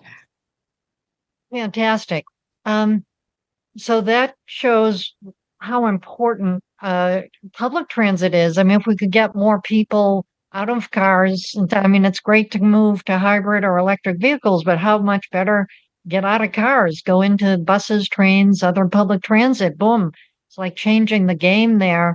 And we have so much growth potential in public transit because, so few people use it now. Because we've been so oriented towards a car society that there's huge growth potential. So there's good news there. I think there's tremendous opportunity in cutting greenhouse gases as we move to public transit. The other side that's so exciting about public transportation is the number of green jobs that are available now. And also, as we grow and expand public transit, we're going to be creating more green jobs. So many, in fact, I would probably say any jobs that you might lose through dropping off the fossil fuel companies, coal, oil, and gas, you're more than, like multiplies. You're going to be able to have jobs for all those people in public transit alone, much less solar, wind, and power. So talk to us a little bit. How does investment in public transit help create jobs, and how many are available now? Yeah, sure. Well, to your earlier point about public transportation helping to reduce greenhouse gas emissions, I want to offer some statistics just to set the stage. So, according to American Public Transportation Association, transit in the United States alone can reduce CO2 emissions by about 37 million metric tons annually. And that is along with savings of 4.2 billion gallons of gasoline. And if we're eliminating one car and opting for transit, each one of us can realize savings of up to 30% in CO2 emissions. And on a global scale, the United Nations has concluded that transitioning from cars to transit can reduce up to 2.2 tons of carbon emissions annually per individual. And not only that, but within transit, we're also embracing green alternatives. Your previous panelists talked about the zero emission bus transition, and we're very much in the middle of that, and also adoption of hybrid buses that started 10, 20 years ago. We have hydrogen fuel cell buses that are really coming online and becoming more sustainable as an option. We have use of biofuels and the use of renewable energy powered facilities for transit operations and maintenance. And they're powered by solar, by wind, hydro. So absolutely, to set the stage here with a statement, public transportation is a climate solution, a very viable one, and shifting to public transit and embracing these alternatives that are green within transit can lead to significant gains in achieving our climate goals. And to your next question about, how does investing in public transit help create jobs? Public transit is absolutely a major job creator. Our industry is $79 billion with 6,800 transit providers employing over 430,000 people. And we have estimated in the coming decade, we're looking at hiring and training about 400,000 to 500,000 new workers due to our industry growth and retirement and turnover of our existing workforce. And more than 90% of these jobs will be in frontline operations, maintenance, and construction, and the majority of them are union represented. APTA has estimated that every dollar invested in public transportation generates $5 in economic returns. And a $1 billion investment in transit can create about 50,000 jobs. So absolutely, investing in transit is not only a smart climate solution, but also a powerful driver for job growth and economic development in our communities. That's fantastic. And so did I hear you right? Did you say if we get people out of the car, like every person we get out of their car, we're saving 2.2 tons of the cutting back Yeah, on these gas carbon emissions? emissions annually. Yes, yes. Oh, wow. What a gold mine. I mean, the Yeah, sad part is we're doing all those emissions now. The good news is the more of it, even if we cut our car use in half, we're going to dramatically cut those greenhouse gas emissions. So that's so exciting. What a great opportunity. Um, David, Xinge just explained to us we've got over 400,000 jobs in public transit now, and looks like we could double, have that many more over the next 5 years or so. And can you talk a little bit? Are these good jobs? I mean, we talk a minimum wage. Xinge mentioned they were union jobs, so I'm assuming there's some decent pay and benefits, but what's happening on the ground? Are these public transit jobs good jobs, and if so, how? Well, first, Eleanor, let me thank you for making public transportation a part of this discussion. Public transportation overlaps in so many ways when it comes to environmental justice, social justice, civil rights. Because, and I've said this often, that public transportation literally drives people into the middle class. And so when we're talking about the environmental side, there's so many impacts. We know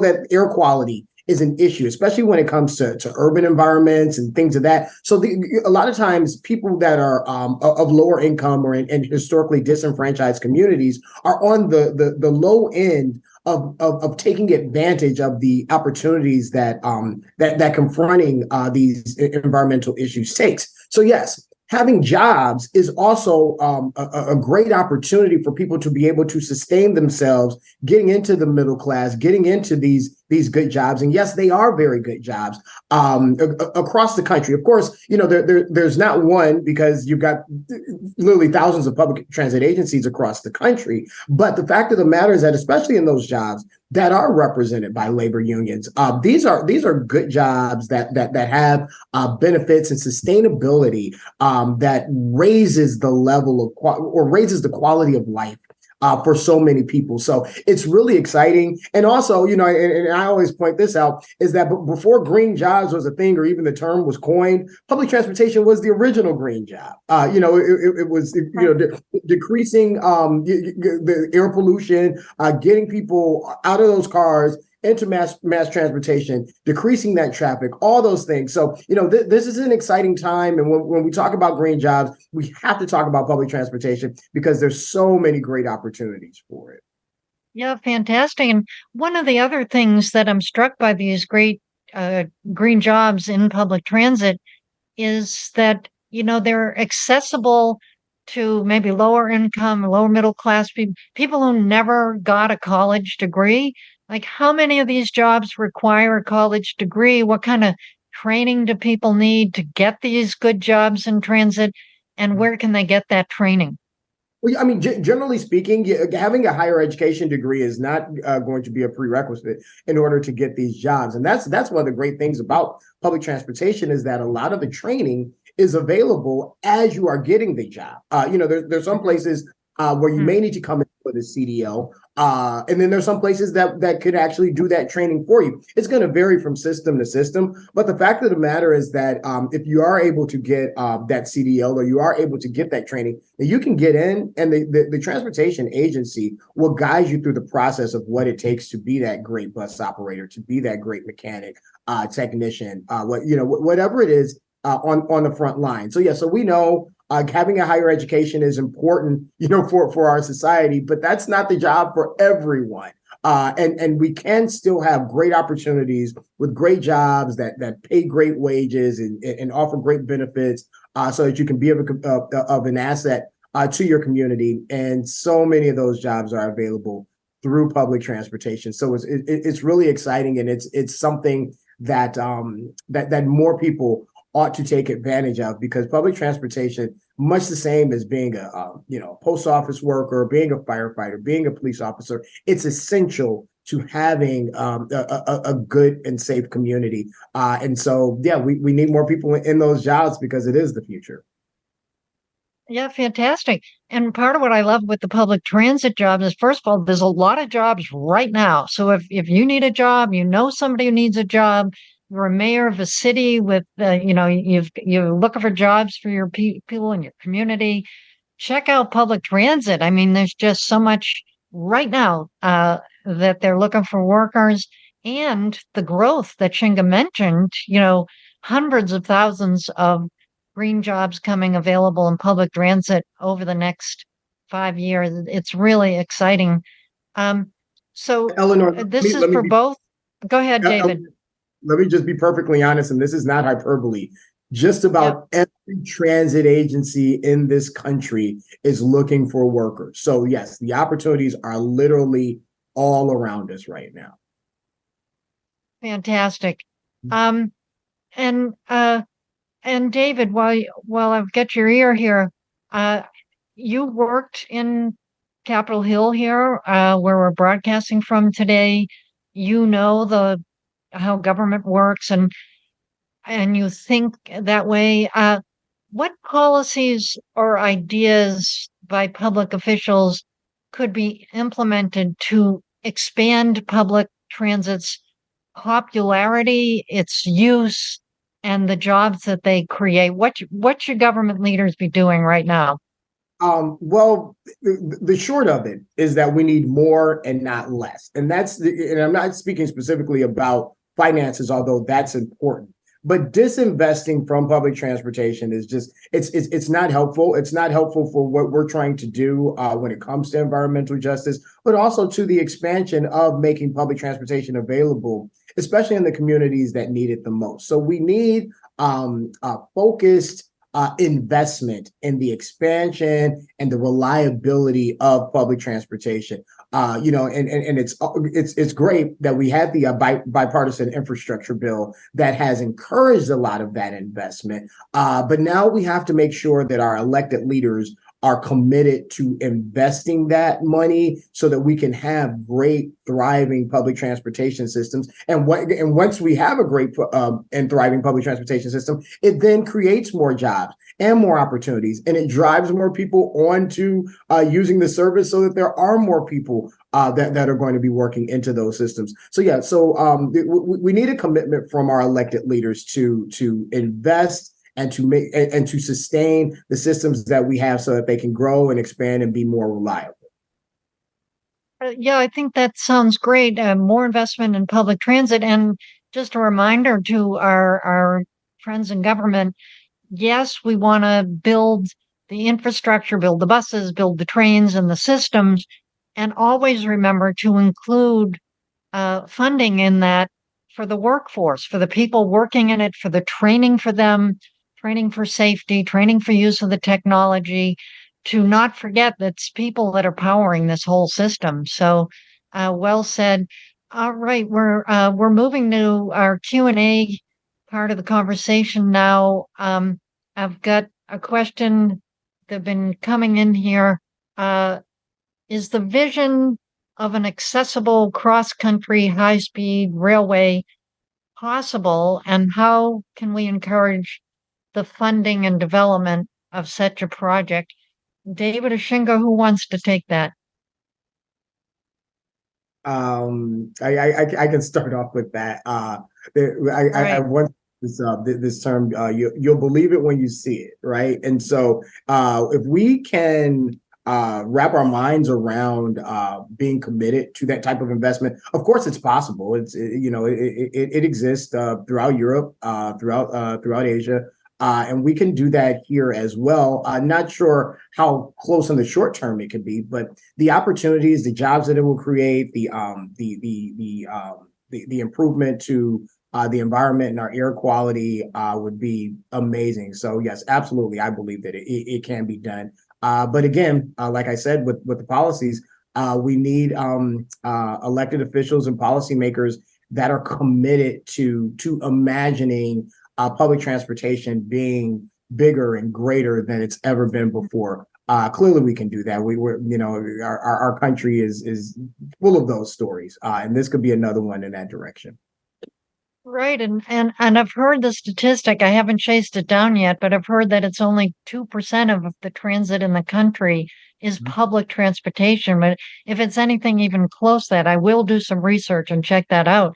But whatever it is, if it's 2% or whatever, we want to get that up to 40%. I mean, we want, massive shift and expansion of public transportation. Um, so transit is one area. Xinge, I want to direct this question to you. Uh, there are also similar good jobs available in other critical infrastructure sectors like water and um, how do we leverage these opportunities for jobs across the infrastructure sectors? Do you have any ideas?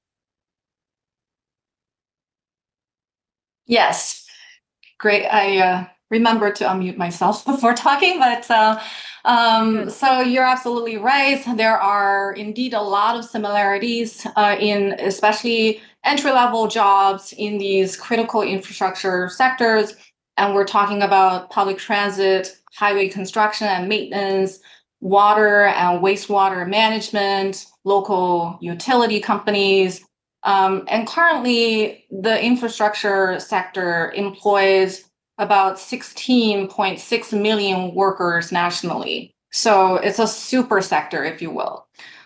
Many of these sectors are suffering from the same serious frontline labor shortages in recent years because of COVID and the Great Resignation, et cetera, and some of the safety and health concerns. And they're also experiencing aging of their existing workforce and exits because of that.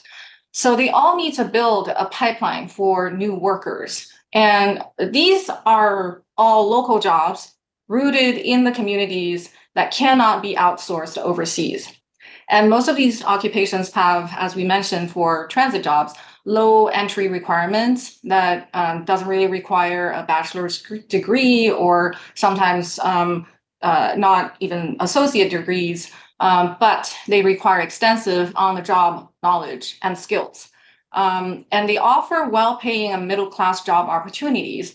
In fact, the infrastructure occupations that I looked at pay 30% higher wages to low-income workers.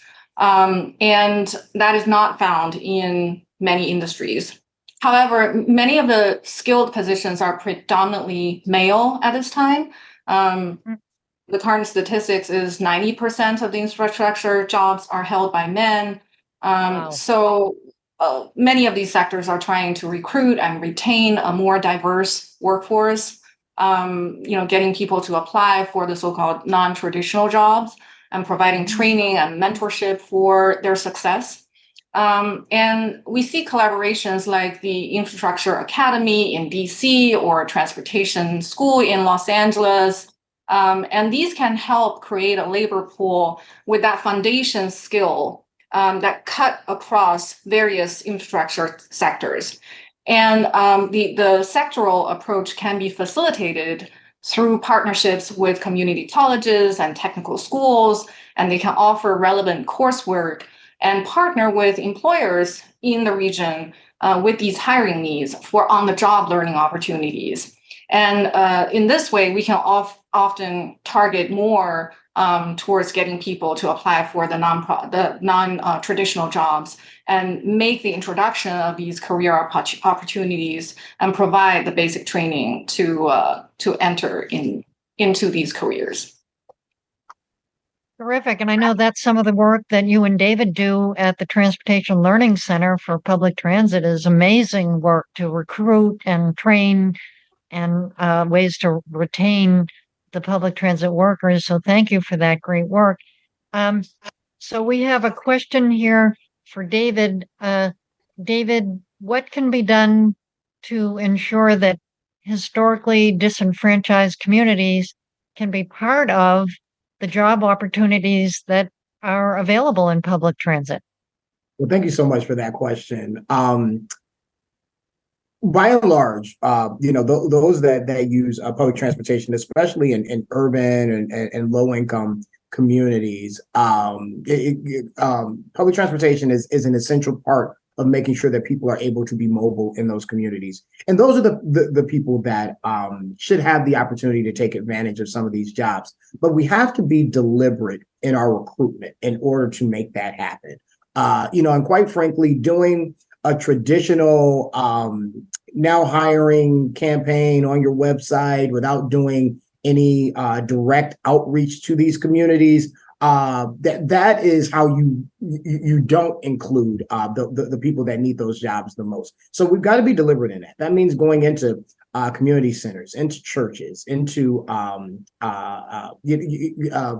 barbershops and beauty salons and things like that, to make sure that people understand what we just talked about how great these jobs are, the wages, the benefits, and the opportunities without having a long list of education. And if we are able to do that, there are so many people that could take advantage of these opportunities. So in short, being strategic and reaching out to those communities where those people are is the best way that we can make sure that historically disenfranchised communities can take advantage of these opportunities. And I promise you, you let them know about how great these jobs are, they're going to get them.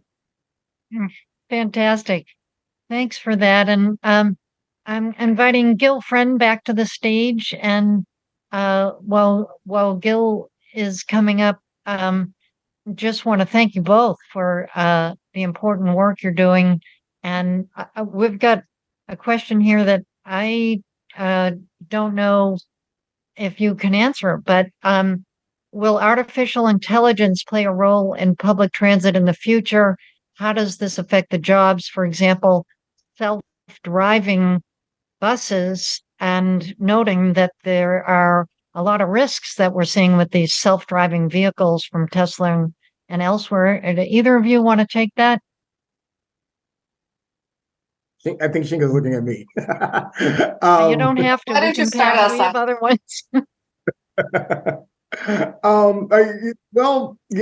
think it's too soon to tell the extent to which artificial intelligence will impact it. I mean, of course, technology is inevitable. The future is inevitable. We have to get there. But what we have to make sure is that the job opportunities that are necessary, there's nothing like having members of the community that are driving your buses, that are repairing your vehicles. If we can enhance that through artificial intelligence, then I don't think that that's a bad thing, and it's not something for us to fear. But people are going to have to drive this, because that's what public transit is for. It is for moving people, and we have to make sure that people are able to take advantage of the jobs and take advantage of the opportunities that they create. So so while I don't think it's something to fear, I do think that it's something that we need to be attentive to making sure that public transportation continues to be driven, no pun intended, by people.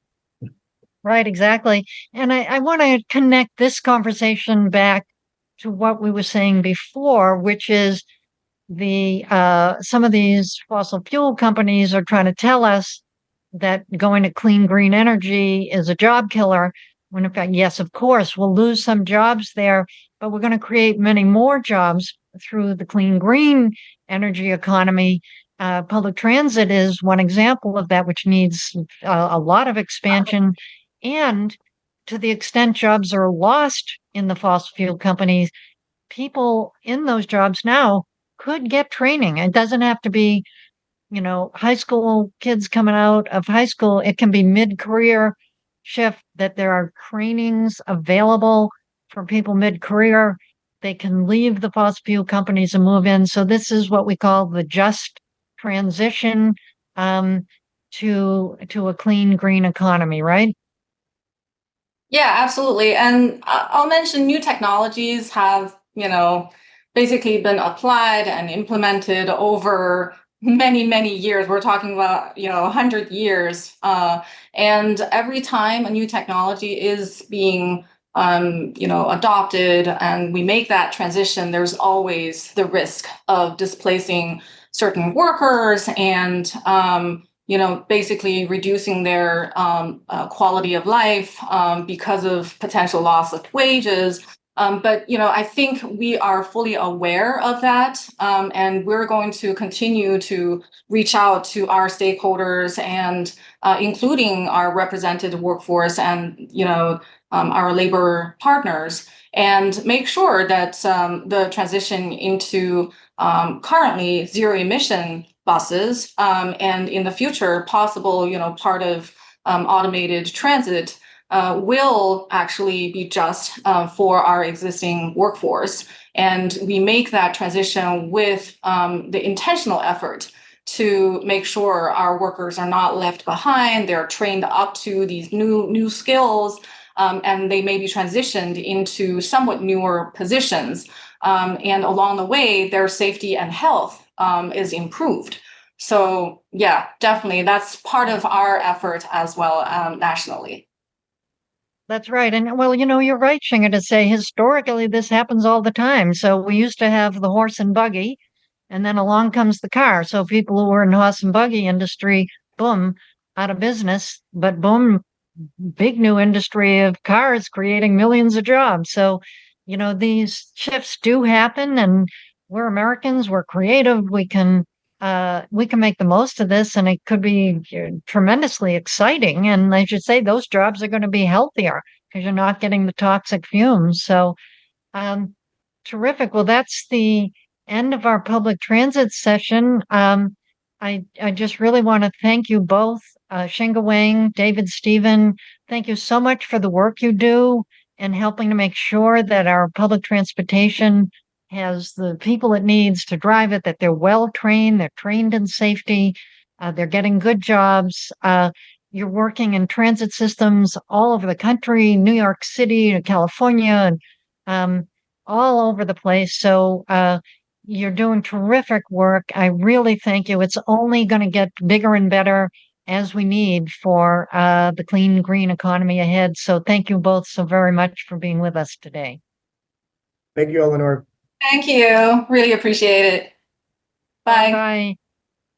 Bye. Gil Friend, are you here? I'd like to welcome you back to the stage and see if you have any key learnings from our public transit session and also from throughout the day. So inviting you now to come on screen, and I don't see you right now, so I'm going to just, there we are. Okay, Gil, do you want to start with your key takeaways from transit, or do you want to go right to the summary of learnings for the day?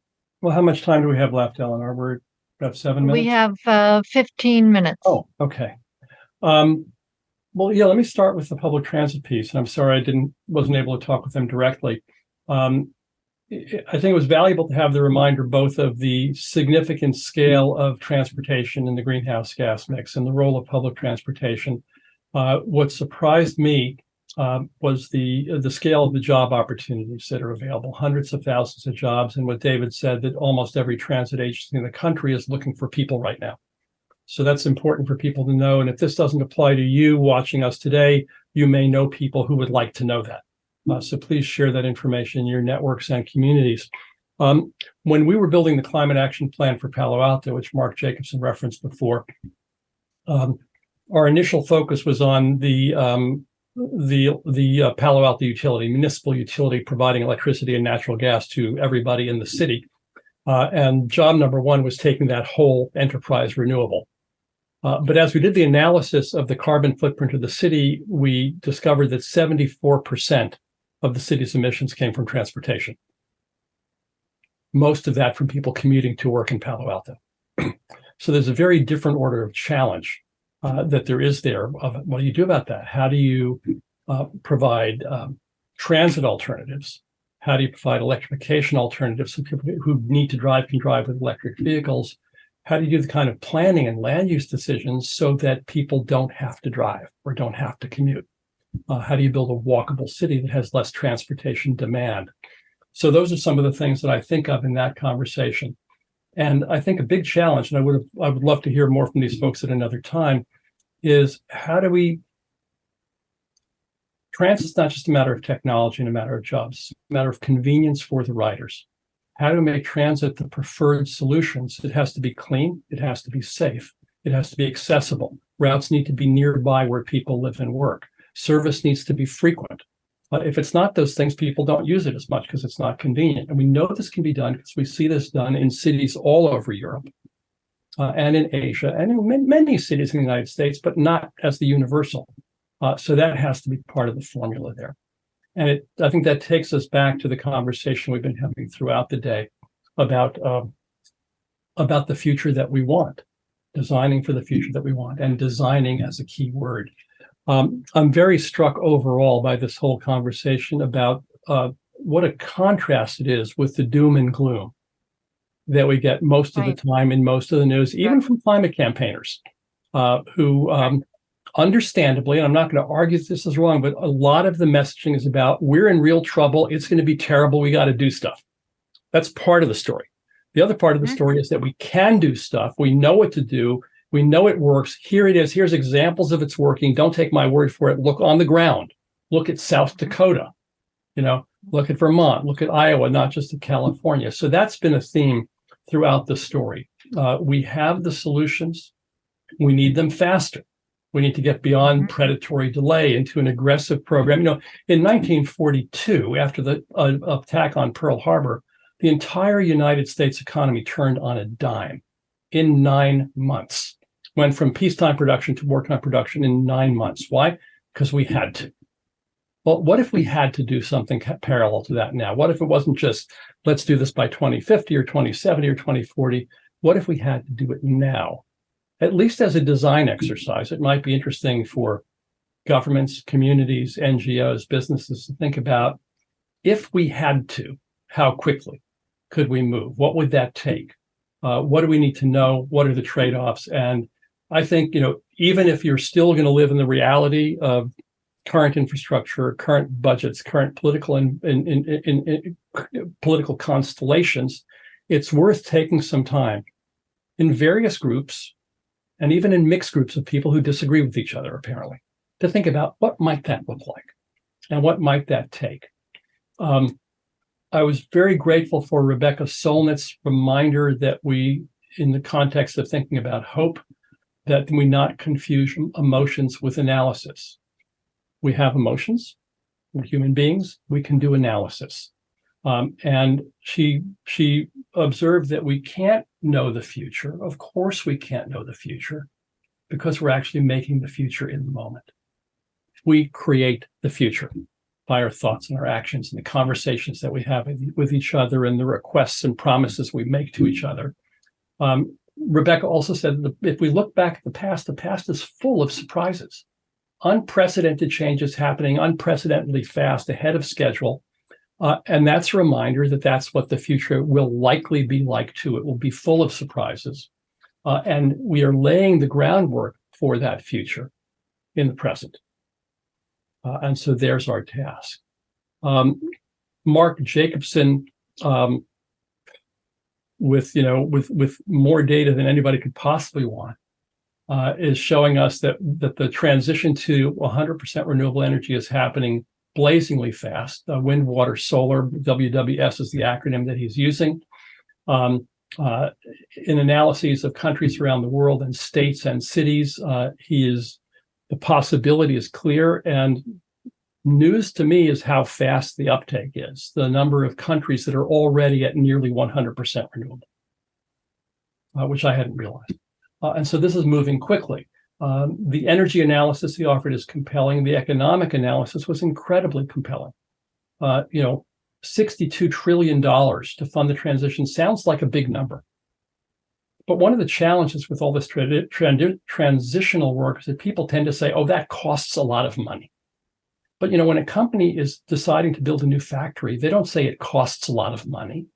They say it's an investment of so many billions of dollars, and it will produce certain results, and it will generate a predicted return on the investment of such and such. So we need to think about not cost, but investment and return on investment. And the very large $62 trillion number that Mark gave us will produce in his projections 17.7% return on investment. If you are lucky, you're getting 5.5%. right now from your, from high value savings accounts, less in regular savings account. If you're lucky, you're getting what, 10 to 15% on your portfolio, maybe. This is 17, almost 18% reliable, long-term, not even counting all the ancillary benefits of better health, better air, better quality of life, less control of our politics by fossil fuel companies, geopolitical stability, and on and on.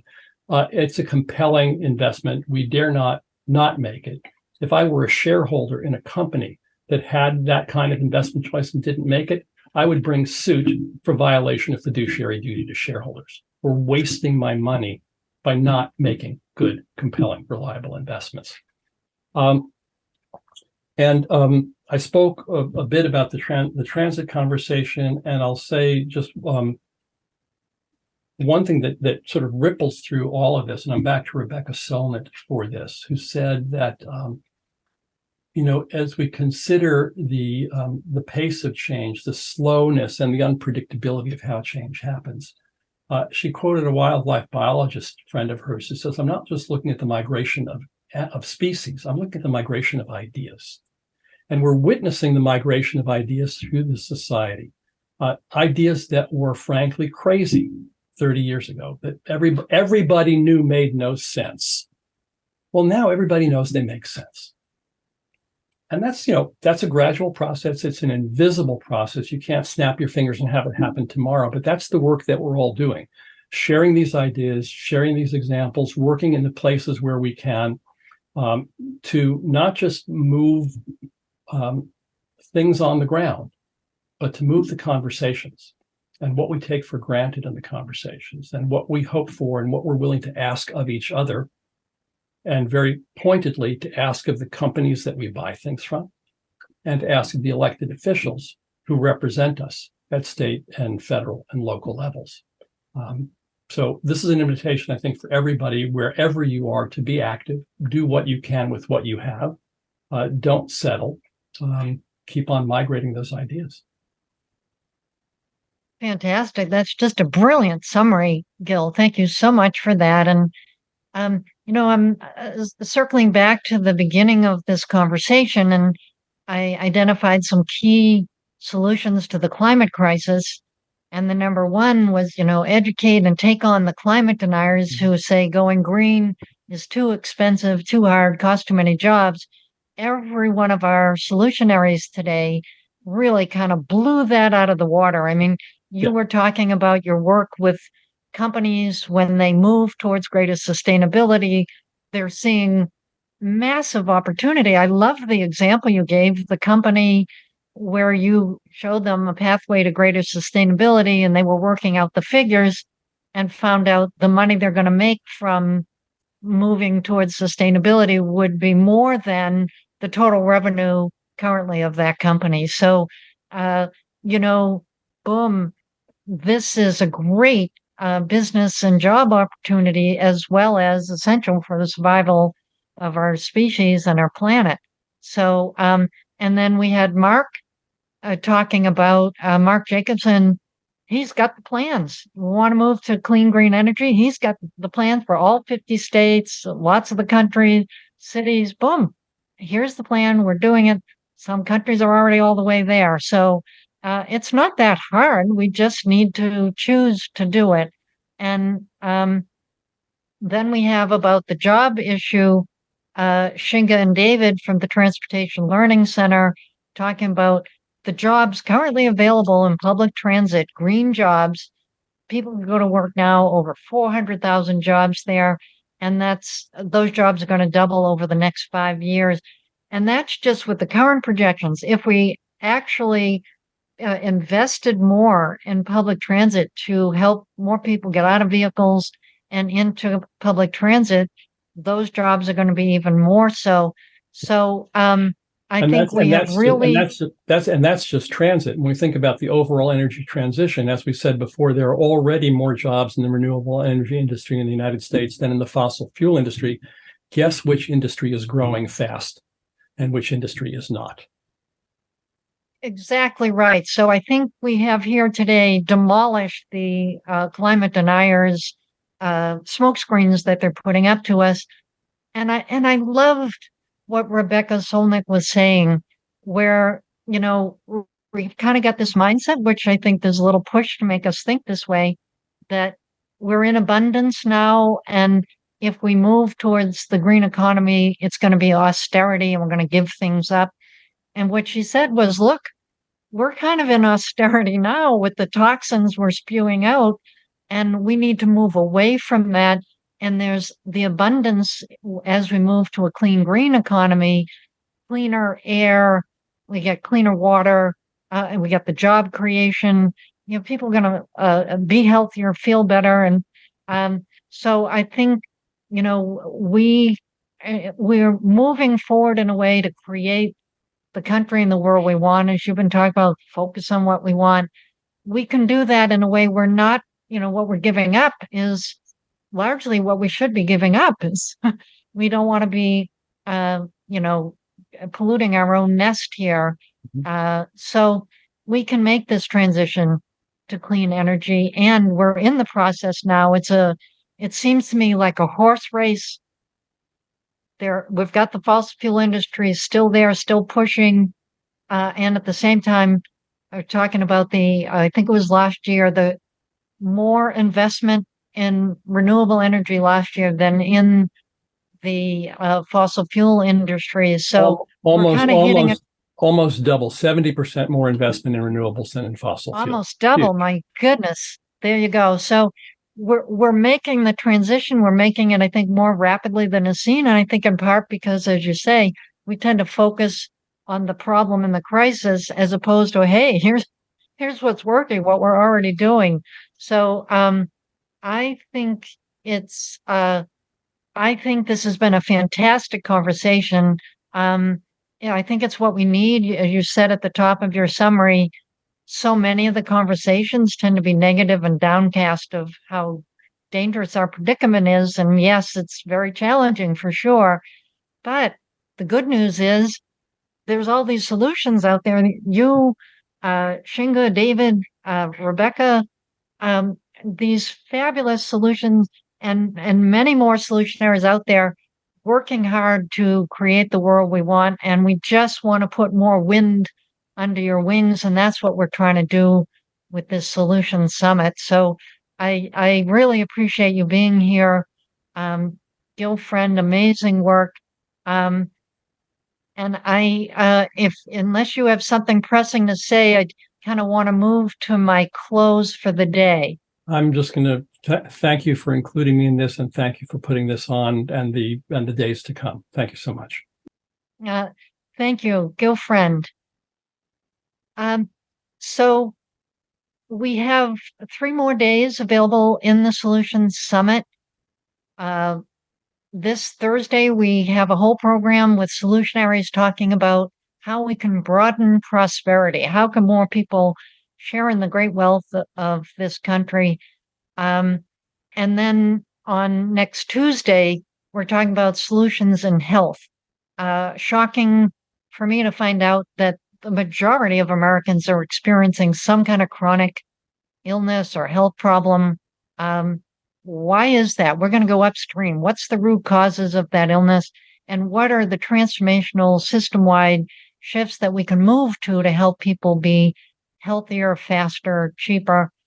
And then on a week from Thursday, we're going to have Democracy Solutions Day, November 16th.